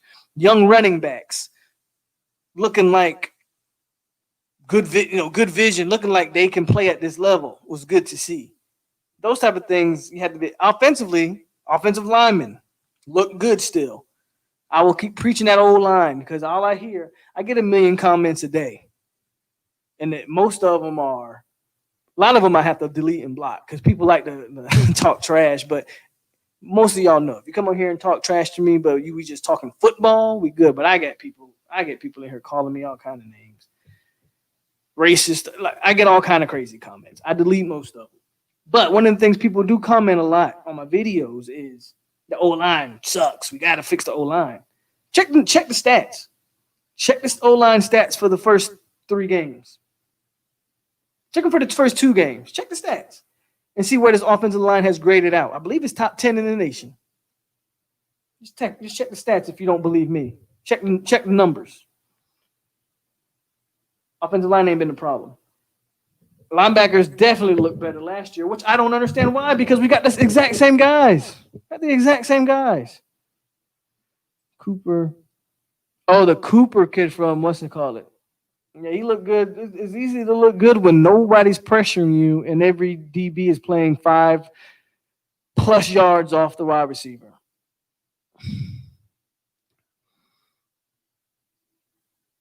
I put that out in my last stream. I would move Gant to linebacker at this point. Weak side backer, keep Dix in that middle. Gant adds some speed, some athleticism, and Gant can still hit. He's a little undersized. I got it. But I would move Gant down there.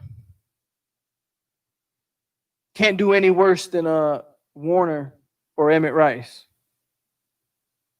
Serious question. If Jimbo got fired, would you take him back? Jimbo will never be welcome back here in Tallahassee.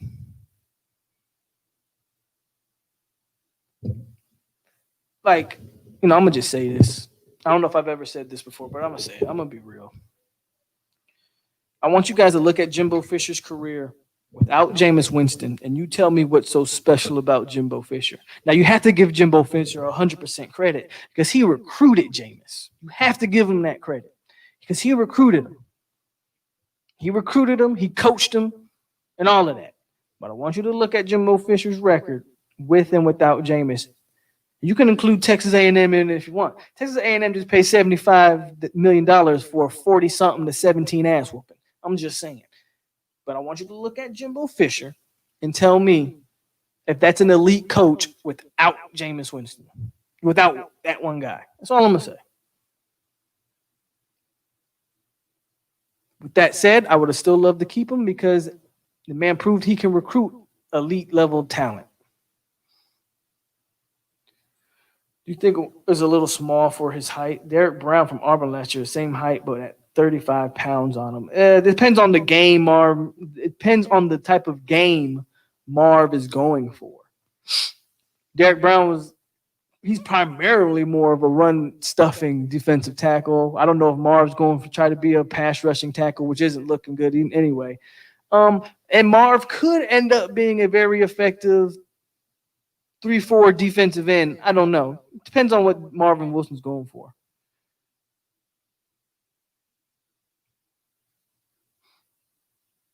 O-line not bad this year. O-line working. O-line is really your best position group. O-line has been the best position group on offense, quite honestly. It's not sad because, again, they're ranked in like the top 10 of the nation if you don't believe it. You can say it's sad because I know you're trying to be funny, but it ain't like offensive line has been terrible. Offensive line has actually been very solid.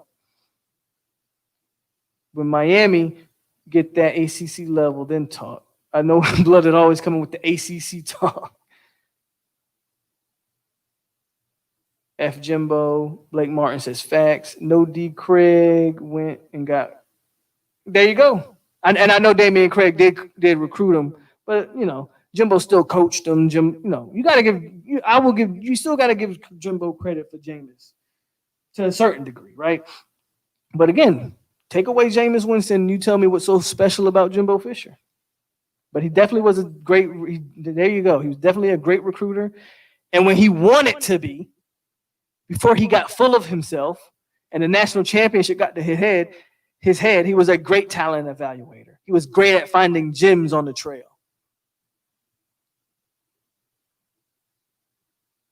Jordan Travis can get us 10 yards per play. That's all you need. That's all you need. Man, I got 47 people in here, man. Hit that like button, man. Hit that like button. You are watching Saturday Night Live. FSU beats Jacksonville State 41-24 for our first win of the season. It did not start off great, people. We looked bad that first quarter. We looked bad until Jordan Travis got in there. Defense needs a lot of improvement. But you are on 863 Seminole TV, and I am your host, Polk, a.k.a. A-Low Money, a.k.a. The Goddamn Truth. It was looking bad in the beginning.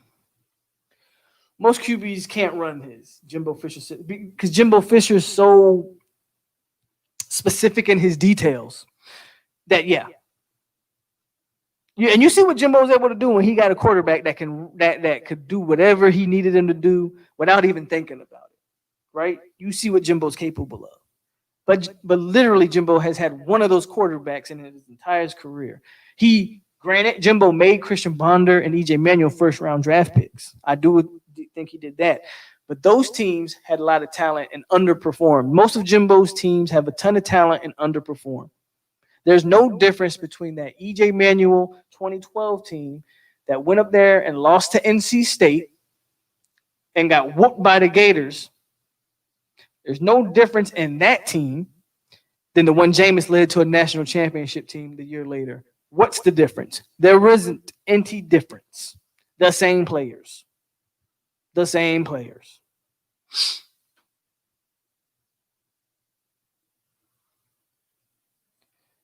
That Jordan Travis BS not going to work against Notre Dame or any legit team. So what's the BS though? So you can sit here and say the Jordan Travis BS not going to work, but what's the BS? Because it ain't like they ran a bunch of Wildcat with them. They ran RPO and read option and quick passing game. That's all they did. Same thing I've been saying for the entire year and offseason that they should do. It wasn't no BS. It's not like we was running a million trick plays just to get guys open. They ran a legit offense. So what's the BS? Please enlighten me. Tell me what's the BS. I ain't saying Jordan Travis is great, but what's the BS? There was no gimmick. The man was literally pulling or keeping and then reading the field, improvising and passing it down to the flat Why they got the screenplay, he would point guys open, and they threw a couple play action passes over the top where the defense crept in because they were scared of Jordan Travis running the ball. That's normal offensive play calling. Ain't no BS. That's just play calling. That's just play calling. BS would be you running the Wildcat 20 times a game. Then I would agree with you. Like, no, you can't do that against legit teams. They ran a normal offense today. Jimbo's an elite QB coach. Had 3 QBs go first round, and honestly, if he recruited better for the whole line, Francois would have went first round. And Francois was looking good his freshman year. I thought Francois had a lot of arm talent. Facts, Polk. I just hit the like button. You all hit that like. Tell him, Sammy, hit the like button. Actually, the QBs got worse the longer they stay with Jimbo. Okay, so if Notre Dame take away the run game, stacking the box, what do you expect from the QB? If Notre Dame takes away the run game, well, you can still attack them on the edges. You can stack the box, but once you start stacking the box, you're leaving your wide receivers, Tamarion Terry. You're leaving Keyshawn Helton and Pookie Wilson, and you can start throwing them running backs out wide too. But you're leaving your athletes on the edges. You can still attack the edges with that. You can still attack the edges even if you don't want to yet commit to the long ball, screens, again, RPO, again, quick slants. I mean, they did all of that shit today. Stack the box, you just attack the edge. That's all. That's what I would do. Recruiting was the only thing Jimbo was good at. They won that championship, not because Jimbo was good at coach, but because both the offense and defense was loaded with There you go. Yes, sir. I'll hit that like button for Polk. One thing that stands out about Jordan Travis is he has the ability to get the first down when you need, because I think Jordan Travis is I'm very curious to know what he runs in the 40. He's deceptively fast because he doesn't look like he's running that fast, but before you know it, he's gone 6-7 yards and almost has the first down every time he scrambles or even if it's a design run. Why haven't they used Rector more at QB? He's bigger. I was calling after last game. I was calling for Rector. I didn't understand why you move Rector from the quarterback, and the quarterback position is in such disarray as it is. I feel like Rector's making no impact at tight end. Put him back at quarterback and see what he can do. But New King guy, here you go with that lame shit, bro. Go on somewhere. Clown that don't know football if it was yours in your face. Well, New King, somebody just took a shot at you. If you want to respond, those teams have better DBs than Jacksonville. You're right. Those teams do have better DBs, but you have to trust that your potential first-round wide receiver in Tamarion Terry can make a play in one-on-one. At the end of the day, yes, you're going to play teams with better defensive backs. I got it. I will still take my chances one-on-one. Your playmaker versus my playmaker, and someone has to make a play and do something. I got it. I understand that. But better teams are going to have better defensive players, but you have to trust that your playmakers can make plays. At the end of the day, that's what it always comes down to, regardless of who's the quarterback. Is can your playmakers make plays? I would still attack the edges because you have to. If they're going to load the box, and you don't think Jordan Travis has the arm to air it out like that, you got to attack the edges. What other option do you have?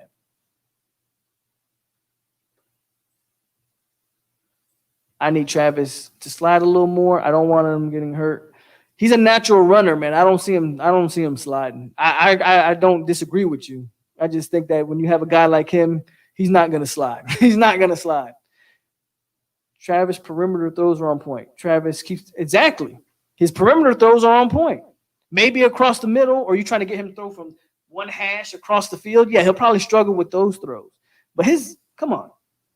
Just throw to the edges, get where they need to go. They're accurate, and he always hits the receiver in stride so they can still make a play once they catch it. You just got to do what you got to do. JT did a damn good job, Kane fans, RPO, read option. JT ran a good game. Those dumbass coaches finally called an okay game. I think they called I agree. I think they called a game designed around Jordan Travis. Again, I just don't understand why it took them 2 games and a blowout loss to do it.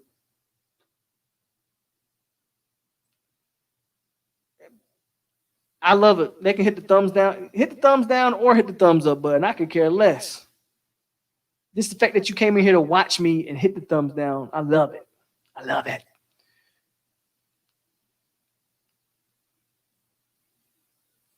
Harold, not sure if he's been said already, but I like how Terry accepted the role of blocker today. That's another thing. Put your receivers out there and block. I mean, you at the end of the day, whoever made that comment before, I'm sorry if I forgot. James Chandler, when he said those teams have better corners, I got it. But the last time I checked, we're Florida State, and we recruit athletes as well. Athlete on athlete got to make a play at the end of the day.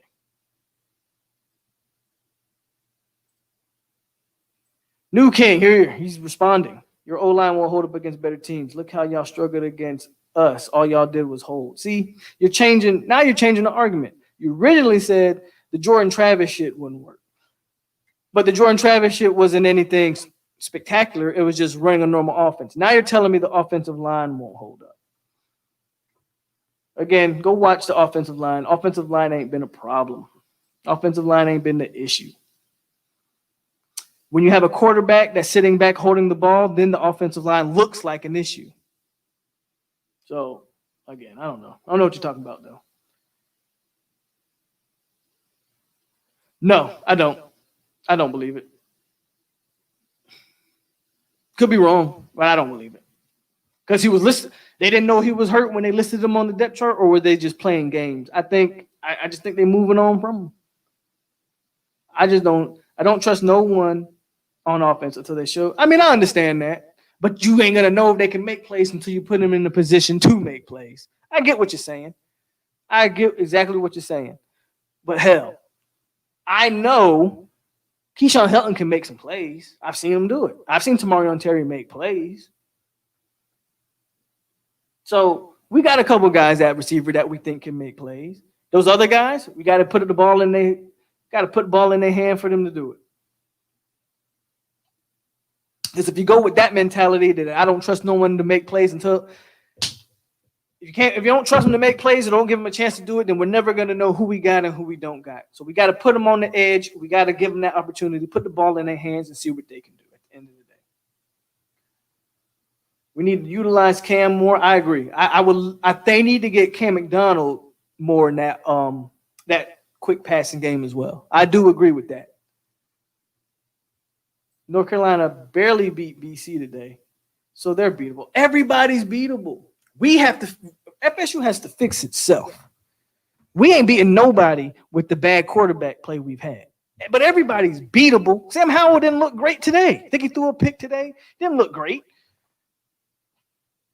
Everybody's beatable. I mean, look at Pitt. Everybody was saying Pitt was NC State, one of the lower ACC teams as well. And everybody was calling Pitt one of the great, a tough defense and tough offense. And NC State goes out there and they put up like 30-something points on them and beat them. Everybody's beatable. But you got to fix yourself. As long as he was holding the ball, and NFL line would look bad. Thank you, James. Like, we talking about O-line, but as long as Black held the ball, any O-line's going to look bad. I don't believe Blackman is hurt either. I don't think anybody does.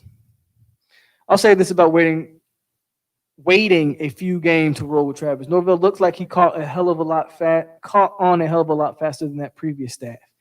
Right. But even then, I got it. I know you. Let's give him. I got it. No, at least he made the move, right? At least he finally made the move, and we can move forward. But still, you didn't think after that first game with Blackman that you should have made the change then? Then you go out there and get embarrassed 52-10, and you still didn't make the change because you wanted to go with the true freshman. It's almost like you were forced to play Jordan Travis because you realize I have no other options, and I'm not going to throw Purdy out there to get hurt. And it's almost like he lucked up into Jordan Travis.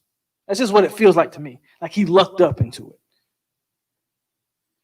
What other teams on your schedule do you think you can beat? I think they're all beatable. Okay, realistically, are we going to beat Clemson? No. Notre Dame's going to be a tough team just because I think they're a better coach football team. But then when you start getting into the North Carolinas and the Dukes and the NC States and the Pitts, I think all those teams are beatable if we come with the right game plan. That's just me. I'm not saying we're beating them, but I ain't going to sit here and say we're going to lose to them either. Jacksonville State didn't prove much, but at least it showed me that this team, this staff could finally make adjustments, that they found some semblance of an offense. Now let's build on that offense. Let's continue to build on that offensive line. They tried a lot of different combinations this game on the offensive line. You keep doing things like that, offense will slowly get better. I expected this offense to struggle early. I didn't expect it to struggle to the degree that it has, but we'll be fine. We'll be okay going forward. Stick with Jordan Travis through the thick and thin. Even when he has his bad games at this point, just stick with Travis. At the end of the day, he gives you the best opportunity to win because at the end of the day, nobody on that roster can run the ball, extend plays, improvise, and just make an impact at the quarterback position like he can. It is what it is.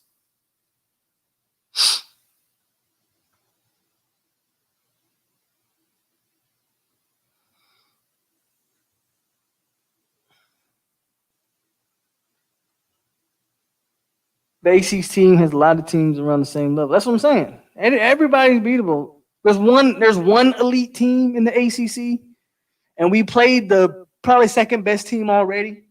So there's nothing really to worry about going forward. North Carolina has not looked like world beaters so far. Maybe they get it clicking eventually, but they should be better with a more experienced quarterback and a phenom that everybody thinks that Sam Howell is. And they're kind of struggling their way through the beginning of the season. So as we improve, maybe other teams improve as well, but we'll see. Don't speak that BS in here. Don't speak that. Blackman is not going to be QB1. If we play Georgia Tech now, we beat them. Bro, we should have beat them the first time. If we just played the right quarterback the first time, we beat them.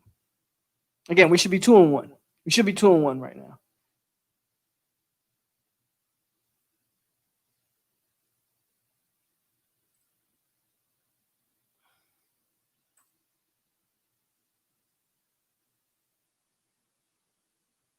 I think he's talking about Black. That's some scheduling is terrible. Should have opened up with Jacksonville State, then played Georgia Tech with some confidence in week 2. Well, what's the name? We had Samford. So Samford, we're supposed to open up against Georgia Tech, which Georgia Tech, man, they're not good. They dropped the ball on that Georgia Tech game. They dropped the ball on it for sure. The offense was inept. And, just a bad showing Georgia Tech. Got it. I don't have a problem with opening up against Georgia Tech. What happened was when Samford canceled their season, we had to reschedule games. And instead of having that warm-up game before Miami, we had to go straight into Miami and then get the warm-up game after Miami. That's what hurt us, was that Samford canceling their season. Any team with an above-average offense is not beatable right now. Still comes down to heart, fortitude, having control. Yeah, it comes to all of that, which this team hasn't shown. This team hasn't shown that it has heart, fortitude, and none of that. The defense is trash, Skyline. That Fuller has to go. Thank you. Fuller has to go. And I've been saying that his time is numbered here in Tallahassee for sure. Norvell's exact words were Blackman's dealing with some issues. No, Norvell just doesn't want to say, we're moving on from James Blackman. And yeah, that's coach talk. That's coach talk. So regardless of what happens, at this point, no.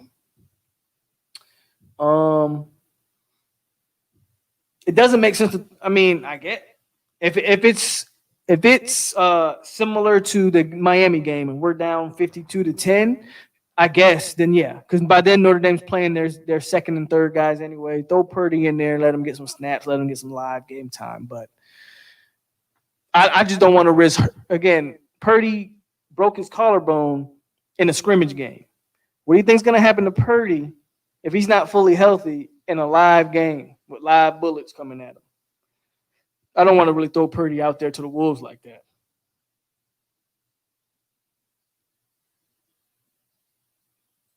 They forgot about Cam. That's the playmaker we need to build around first. Yeah, the tight end. I would love to see him get more involved in the passing game for sure. Whew. I don't know. Now, here's the question with that. Would we have beaten West Virginia? That's assuming we get the full spring. Tate Rodemaker, who was an early enrollee, he gets that full spring, all those snaps in the spring, right? A full fall camp. All that's assuming we get that if that West Virginia game would have went on as normal. I do think we would have seen a different football team. But again, I have refused to use that as an excuse this season because nobody got a full spring, nobody got a full fall camp. So you got to do what you got to do.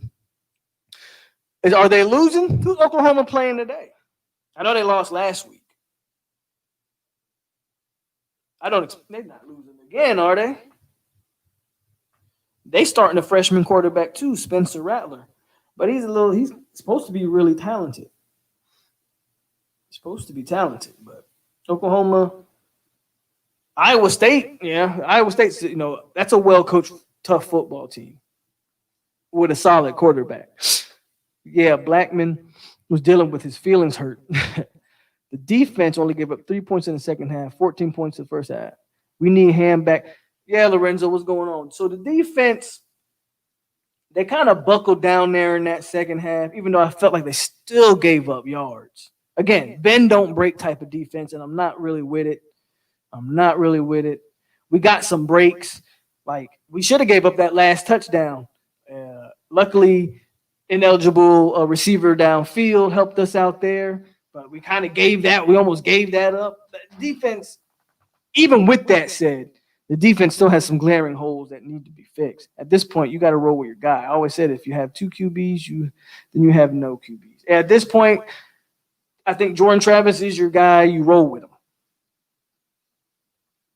And then if Purdy starts showing whatever he shows in practice and you think it's time to make that switch, then I'm okay with that. But we can't continue to throw Rodemaker out there and throw Purdy out there and then throw Black out there. If we're rotating guys, it's going to be a wreck. I seen Norvell cuss out a player after a late hit out of bounds. Good. Yeah, we need to make sure Purdy's 100%. Got to keep him 100% before we put him on that field. West Virginia scores nearly every drive if they play us. They play this team, that's no lies told. And Brock Purdy is Iowa State QB. Yep, that is the brother of Chubba. How's his? Let's see. What is Purdy's stats? What's his stats? Because he didn't look good in their first game. I know they played, I think, Louisiana, and they lost that game. How Purdy look? They got the ball now, and they're driving. 8 for 16, 159. So he's 50%, about 10 yards a play. But they're driving right now, so Purdy's trying to get some draft money, so he kind of needs to pick up his play a little bit. That's for sure. Jen, what's up? I'm hearing Hampson may not play this season. I wouldn't be surprised if that's the case because I pretty much said that he probably shouldn't play this season. Kind of doesn't make sense to play in a season that, one, is in the grand scheme of things is worthless, and two, is anybody confident that we're even going to use him right the way Adam Fuller's got these guys looking right now? So I don't know.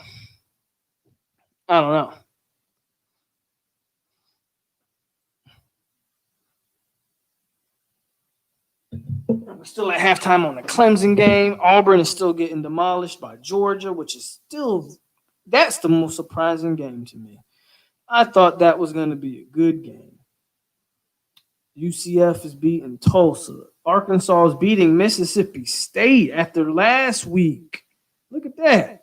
Everybody thought Mike Leach was the goods. Felipe Franks, that Kendall Brown's offense looks like it's doing something. 15 for 20 and 2 touchdowns. Mike Leach, KJ Castillo has thrown 2 interceptions. Just a quick sports update for everybody. Y'all are probably watching more than me because I'm doing this. LSU is beating Vanderbilt 27-7. Texas fell today to TCU. Again, Pitt loses to NC State by a point. Tennessee rolled over Missouri. Memphis lost to SMU. North Carolina barely beats Boston College. And Alabama destroys A&M 52-24. They gave up a 50 burger for $75 million. What up, Chad? How good to see you. What's your thoughts, Pope? Our running backs still don't look like they have that. Yeah, so I don't think we got we don't have a Dalvin, right? We don't have a guy that has that breakout speed. I'd agree with that, but I think Toafili's got the goods. I think Webb's got some goods. If you're talking about elite speed, yeah, we might not have a guy like that. But I mean, Toafili's got about everything else you probably want in a running back. He's got the vision. He's got the elusivity. He's just lacking the big time size right now as a true freshman. And he probably doesn't have that breakaway speed, but speed is not the most important factor when you're talking about running backs. I would give me a running back with elite vision and elite feet. You got something to work with.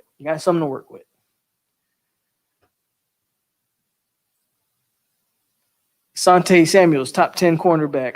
I would argue top 5, but hey, you're being too easy with top 10. There you go. Hampson wouldn't benefit from playing. I agree.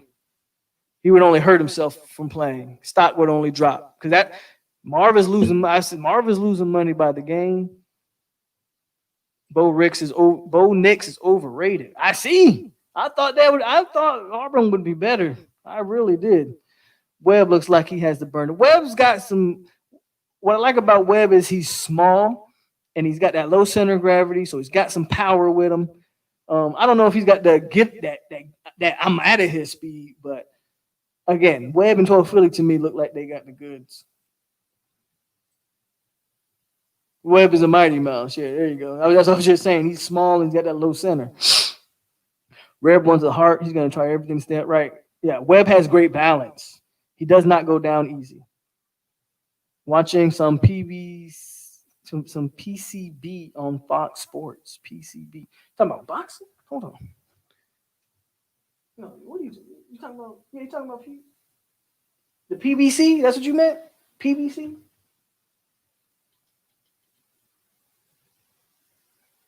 I don't know what PCB is. But I know PVC is boxing. Who boxing tonight? At this point, I'd rather watch boxing than any of these other games. None of these games are any good. It is boxing, but it looks like it's almost over. Like I missed most of it. Put that on. Yep, that's exactly what you're watching. Damn, I missed it.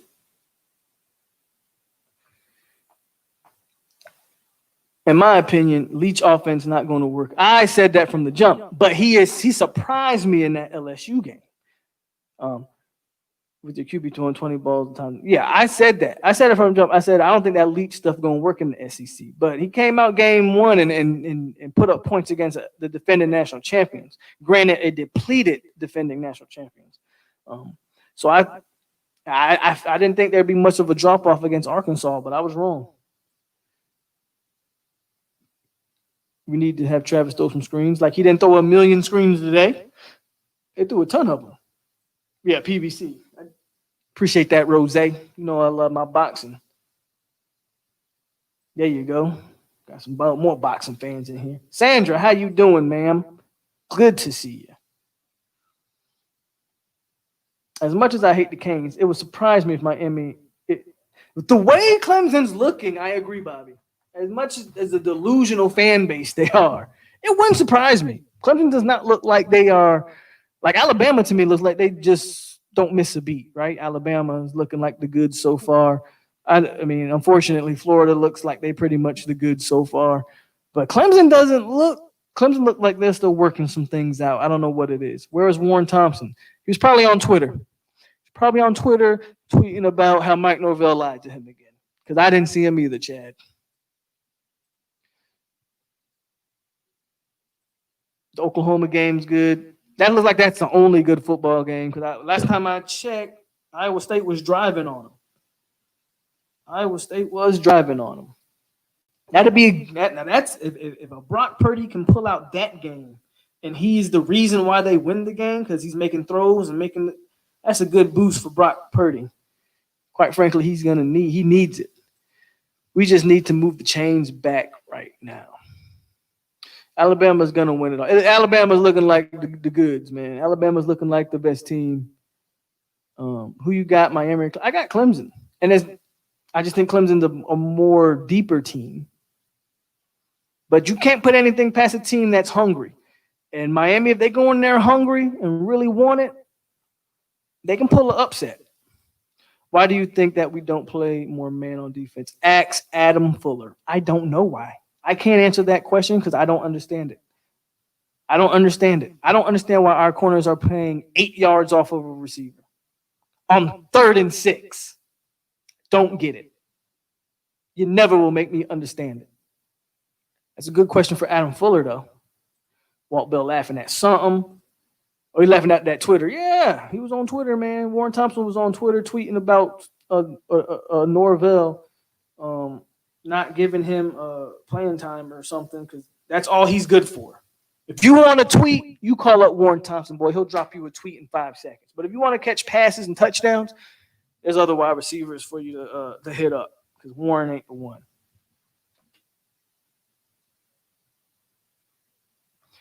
Warren ain't the one. Hit that like button, folks. We going on 2 hours. I mean, I can stay on and continue to do this if y'all want. I know it's getting, let's see, it's about 10 o'clock Eastern time zone. I mean, I'm cool. I'm Gucci if y'all are. So as long as we got 43 people in here that's willing to watch and kick it and talk sport, we can talk this college football. We got a little bit of boxing on everybody talking about. We can do whatever. As long as y'all willing to stay in here, we good. Well, I mean, damn. Everybody look good against us, I guess, huh?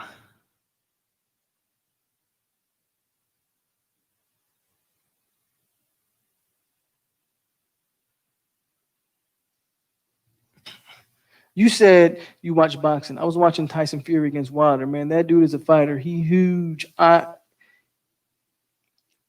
Sniper, man, that fight pissed me off. I'm a Wilder fan. I like Deontay.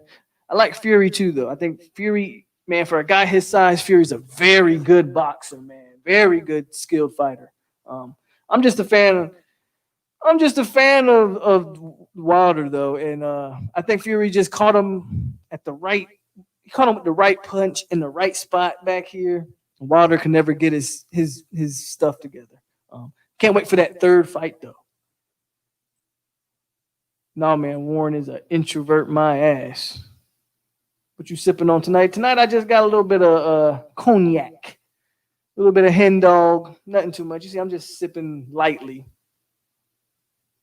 I ain't even made a dent in this thing yet, so nothing too crazy. We won, so I don't have a reason to get overly drunk. If we would have lost, oh man, I would have been on here lit. But we won, so we good. Tamari Terry, top 5 wide receiver in what world? Ain't not in this one. Not in this one. Tamarion has a lot to prove. But I'll say this about Tamarion. I was happy to see him out there playing today, playing hard today, and seemed to be mentally in the right place. Tamarion Terry's had a lot of things about him in the last few weeks, mentally, with the losing of his grandmother, and a lot of people have been questioning his mental state. And it was good to see him out there. It was really good to see him out there looking like he was actually playing football and enjoying it. So even when we were losing, right? Not just because we won, but it looked like he was out there engaged, you know. So it was good to see that from Tamarion Terry tonight. My man, who you got? Lomachenko or Tiafimo? I think Tiafimo is biting off more than he can chew. I don't think Teofimo's good. I think he's taking this fight too early. I think Lomachenko is going to run circles around him. I don't think Teofimo's ready for Lomachenko right now. Teofimo probably needed to wait another year or two before he fought this fight. I don't know if Teofimo is quite ready for this fight. He's got the knockout power, so anything can happen, right? Hit a guy in the right spot, he goes down. But I got Teofimo. I got Lomachenko. I want to see more Jordan Young. Jordan Young had a solid game today. He made a couple highlight plays. I agree. We need to get him more involved. I would like to see some of those throws that they give Ontario Wilson, some of those quick passes in the flats. I would love to see them give Jordan Young those same type of opportunities to do some things with. I agree. There was only one play I saw today where it just seemed like if he would have had ran it, he would have been a touchdown. It was late in the third, I think. Rather listen to – that's your opinion, man, but you guys like who you guys like. Go support who you guys want to support. I try not to say anything negative, but, you know.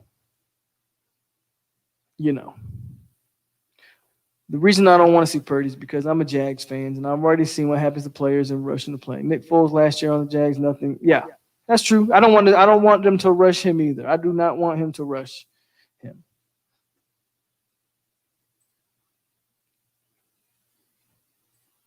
Pookie did it. Pookie had a solid night. Nothing too huge, but when he got the ball in his hands, he made plays. He broke tackles. Pookie had a solid showing. I agree. Pookie had a solid showing. Sounds like my son is trying to get in.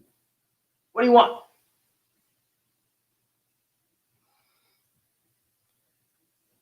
I thought Pookie had a solid showing. I mean, Jordan Young had a couple plays. Terry had a solid game for the most part. We just need – again, I thought it was good to see Terry just in the right mindset.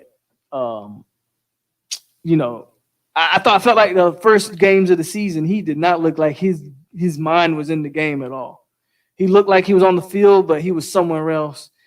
And today he looked like he was actually on the field, engaged, playing. So the wide receivers I thought were solid. The running backs really stole the show for this game. Jordan Travis stole the show. They need to get that tight end, Cam McDonald, more involved in the passing game. I think he can be a real mismatch if you use him correctly. Offensively, we are still growing, and there is still tons of room to grow offensively. Tons of room to grow. Dennis, I'm not even fooling with you. I'm done with Dennis. Travis got it too. A lot of got it. That was good. Now, a lot of things to build up offensively. Defensively is a whole nother conversation. Because it didn't look very promising defensively. We got, I think, how many? I know we had one sack. Did we have one or two sacks today? I remember one sack for sure. I feel like we had a couple more maybe, but just in this totality, the defense just really leaves a lot to be desired, even though people are right that we only gave up 17 points. This other point, that was a pick six. Defense only actually gave up 17. That should be a 41-17 score right there. So yeah, there's some things I guess on the defense too, but it's just when I watch that defense, I'm looking and I'm not feeling it, right? I'm not feeling it. Terry did pass his career 2,000-yard mark. We got lots of room to grow offensively, but we have. Yeah, defense seems like something is really off there. I'm not even happy about the win. JSU is not even good. Yeah, I agree with you, man. Again, I'm not going to sit here and blow smoke and pretend like JSU is an elite level FCS team or anything. We know they're not. It's just it's good to see. It was good to see adjustments. It was good to see actual a game plan around Jordan Travis.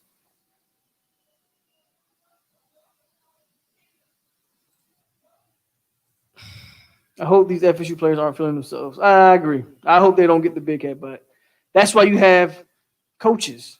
You get the right coaches, And they are supposed to reel these guys in and let these guys know, hey, this game doesn't mean anything. Let's grow from it.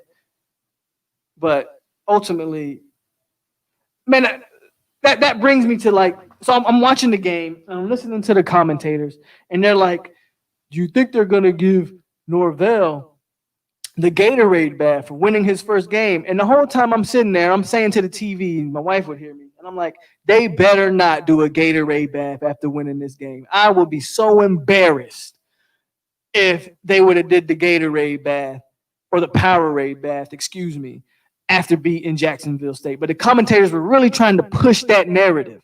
And I'm like, man, that'd be embarrassing. You don't do that for Jacksonville State. Get out of here.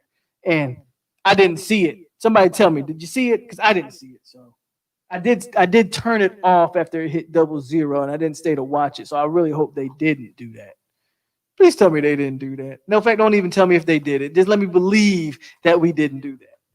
Just let me believe we didn't do that. I don't think we did it. And I would have been embarrassed at how I watched that. We had like two. Oh, click the wrong one. We had like 2 or 3 sacks, I think. I remember one off the rip.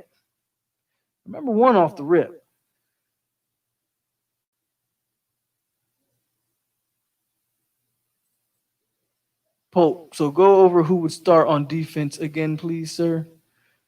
Who should start on defense? That's the thing. I'm gonna start with the secondary, and I'll make my way down. Where you going? Shopping. For what? Because I'm bored. Okay. Food then? Okay. Come here. If you don't want to be in here, just leave the door. You can leave the door. All right. Where was I? Okay, let's start from the secondary and work our way down. Quite frankly, we don't have a lot of options at the safeties. If everybody's healthy, I'm going to Hamza and Travis J, but everybody's not healthy. And Jay's out. So we got to go with Woodbay because I don't think we have any. Maybe Raymond Woody. I mean, we could throw Raymond Woody out there. Give me Woodbay and give me. You know what? I'll stick with Woodbay and not Brownlee. Who's the other one? Ronaldo Green. I'll stick with those two at the safeties. At the corners, give me Asante. I still say Akeem Dent. I didn't see Akeem Dent get a lot of snaps tonight, but he did. I thought he looked better in the Miami game than he looked necessarily in this game. I thought Jaren Jones looked a little better this game than he's looked in the previous games, but that's not saying much because he didn't look very good in the first 2 games. That other corner spot, did Miko play? Miko's been hurt the first 2 games. I don't even think Miko played much today. So that's that other corner spot is a real question mark. I don't know who you put over there. I originally was with Akeem Dent and Asante Samuel, so I'll stick with that. Linebacker, I want straight youth.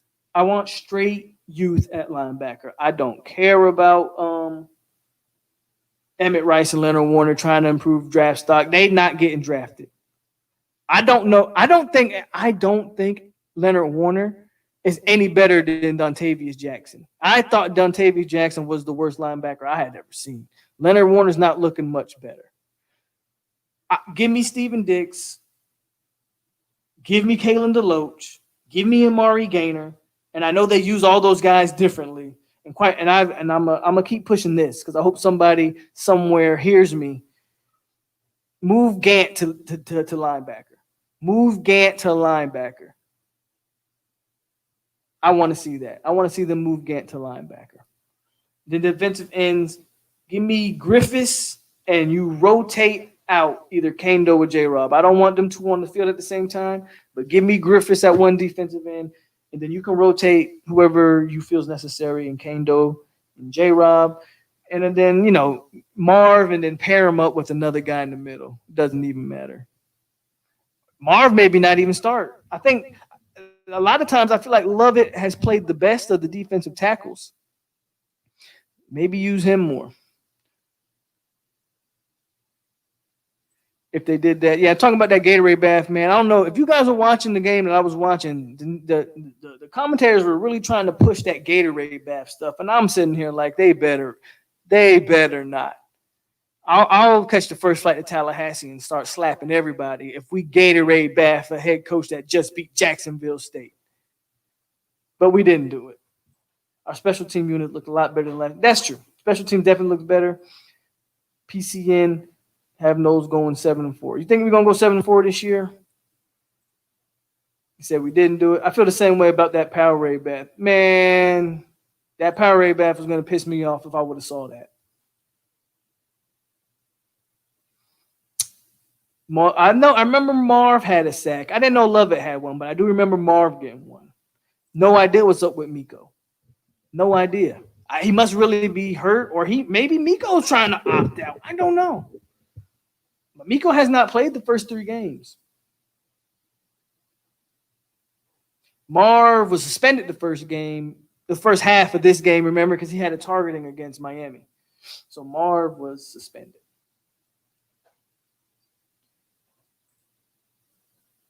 I think I saw Green McKnight on the last drive of the game. FSU was really playing a lot of second and third guys. And if I'm not mistaken, is Green McKnight, I think, is number 23. I probably would have to look him up right now. But I think I remember seeing Green McKnight. I do think I saw our first Green McKnight sighting tonight. I do too, Chad. I think Dix is going to be one of the next FSU linebackers. He'll be in that Nigel Bradham, Lawrence Timmons mold. I believe. I do believe that.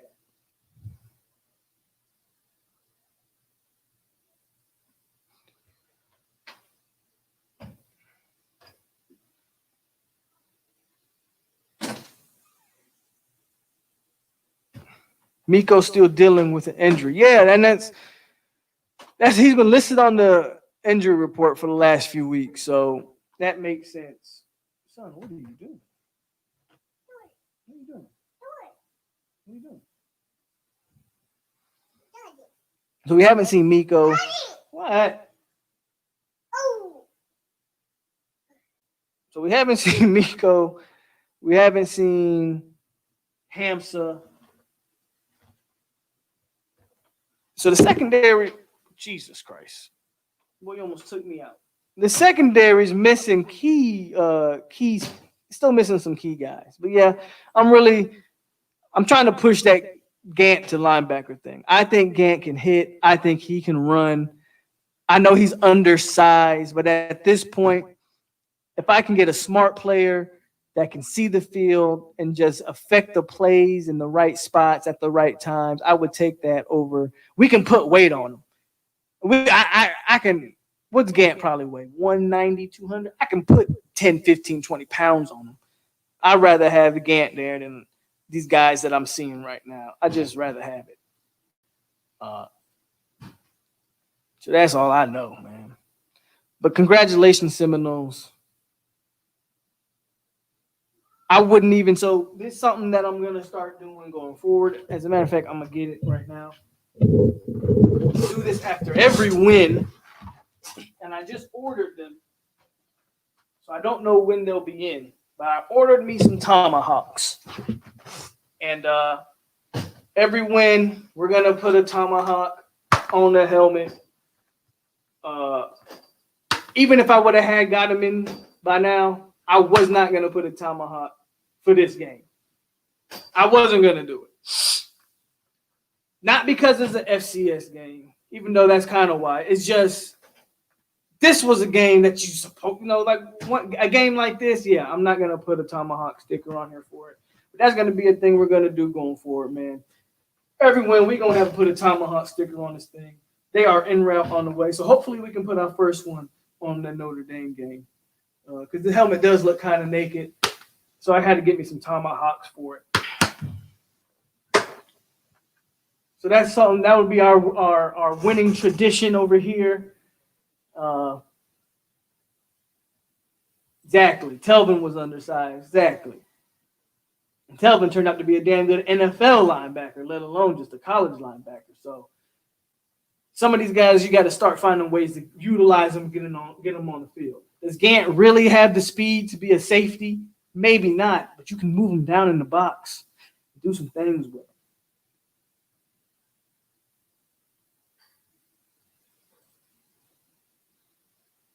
Chambry just got another. See, what you talking about, Tyler? They almost lost to Charlotte today, but congratulations to Willie Taggart for winning his first game as a FAU Owl. They had a tough game. Looks like they had a tough game with Charlotte, but I mean, at least he won. At the end of the day, at least he won. Honestly, I think Taggart's going to be pretty fine down there, just from the fact that he'll have low expectations down there, and he'll have time to kind of do what he wants to do. No one's expecting Taggart to go to FAU and do anything special. So they're going to give him all the time in the world. He's going to recruit some guys. He's going to do some things. He might be losing Shadur Sanders, though. I think Shadur might go play with his dad or for his dad. But I don't know. There's no, But, good shout out to Willie Taggart. I hope he does good things down there at FAU, man. I wanted him to be great here. I just, think he was a little bit in over his head. But I don't know what else we got. Chambray just got another crystal ball. Oh, just not another crystal ball to FSU. Yeah, I expect Chambray to be here. The one guy I'm really worried about, I talked about it on Tuesday, is Dustin Hill / Payson. I guess he had a name change. So when you check his profile out now, it's Dustin Hill. Hey! Ain't you bad. But it's Dustin Hill, not Payson anymore. He's the one I'm worried about. Because if I'm Payson and you look at the quarterback situation, you're going to tell, well, I'm not going to go to the team that can't get me the ball. So, but I think Chambray Jackson's going to be here. He just needs to go ahead and pull that trigger. Jalen White commits next week. I think we have a good shot at him. It's between us, Purdue, and Florida. Florida just got transfer news of DeMarcus Bowman, Polk County product, Lakeland Dreadnought, by the way. They just got news that he's transferring to the Gators, so maybe that makes White think to not go to Florida. I don't see how he'll pick a Purdue over Florida State. So I think we're kind of sitting pretty for him. If we can get both him and Hargrove, that's a slam dunk. I think both running backs are extremely similar to each other. I'm more of a Hargrove fan myself, but I'll take White. Don't get me wrong.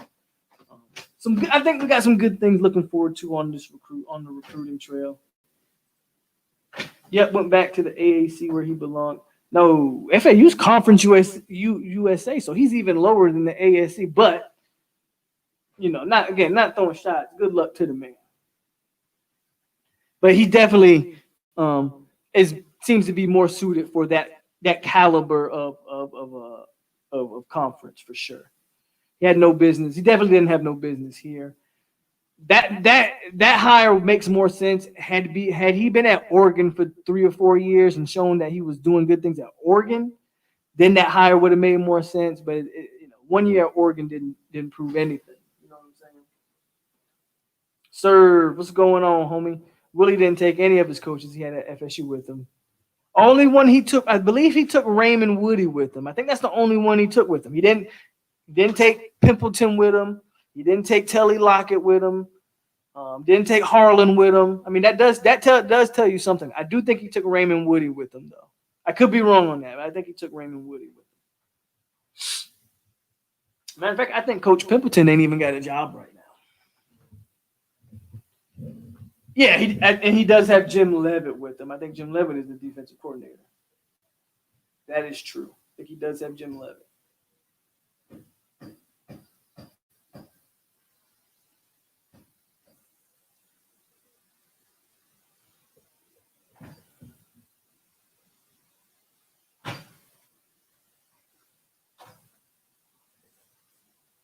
We can also use White in the return game next year with Wren.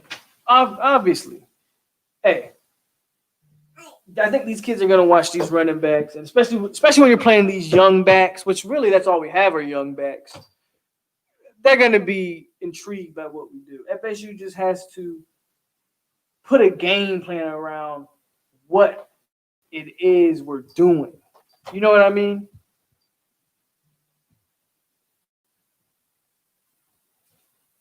Are we going to be a run-heavy team, or are we going to try to throw the ball 30, 40 times a game?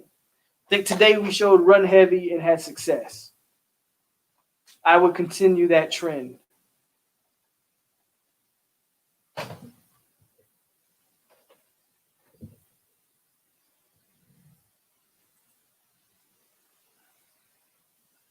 But I think we had a good show tonight, man.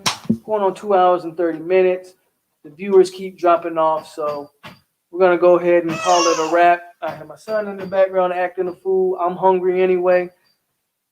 So as always, guys, Pemberton coach wide receivers in high school, I believe. See, that's what I'm saying. So see what happened there. Good win, man. Good win for Florida State. Obviously, any win's a good win. I'm going to take it. The hell with it. We got no choice but to take this one. We needed it. 41-24. Jacksonville State goes down. Jordan Travis makes his debut as a starting quarterback, even though he didn't start the game. Tate Rodemaker started the game, or may I would say James Whiteman started the game today. Struggled. Jordan Travis comes in, saves the day. Toafili, true freshman, number 9. Wearing that right. He's wearing the right number, too. He's wearing the right number. Toafili's wearing the right number, baby. If you wear that number 9, you got to do right by it. Toafili with number 9. Hey, shout out to the Seminole fans. Thanks for everybody who comes in, shows love, and supports. You know how we do. This is an every Saturday night thing for me. Win, lose, or draw, we going to be in here. It's your boy Polk on 863 Seminole TV. And like always, man, stay classy, Seminoles. And we out here. I will see you guys tomorrow morning on T2Y's channel. We will review what happened we will review everything that happened in college football today. We'll do that tomorrow. And we will also, morning for me. I always say morning because it's morning for me, but it's going to be like afternoon, 10 o'clock my time. I believe 4 o'clock Eastern, me on T2Y's channel. We're going to go over everything that happened on the college football Saturday and predict what's going to happen next Saturday on the college football. But again, thanks, guys, for tuning in, man. I appreciate all the love and support. And we out here, baby. Stay classy.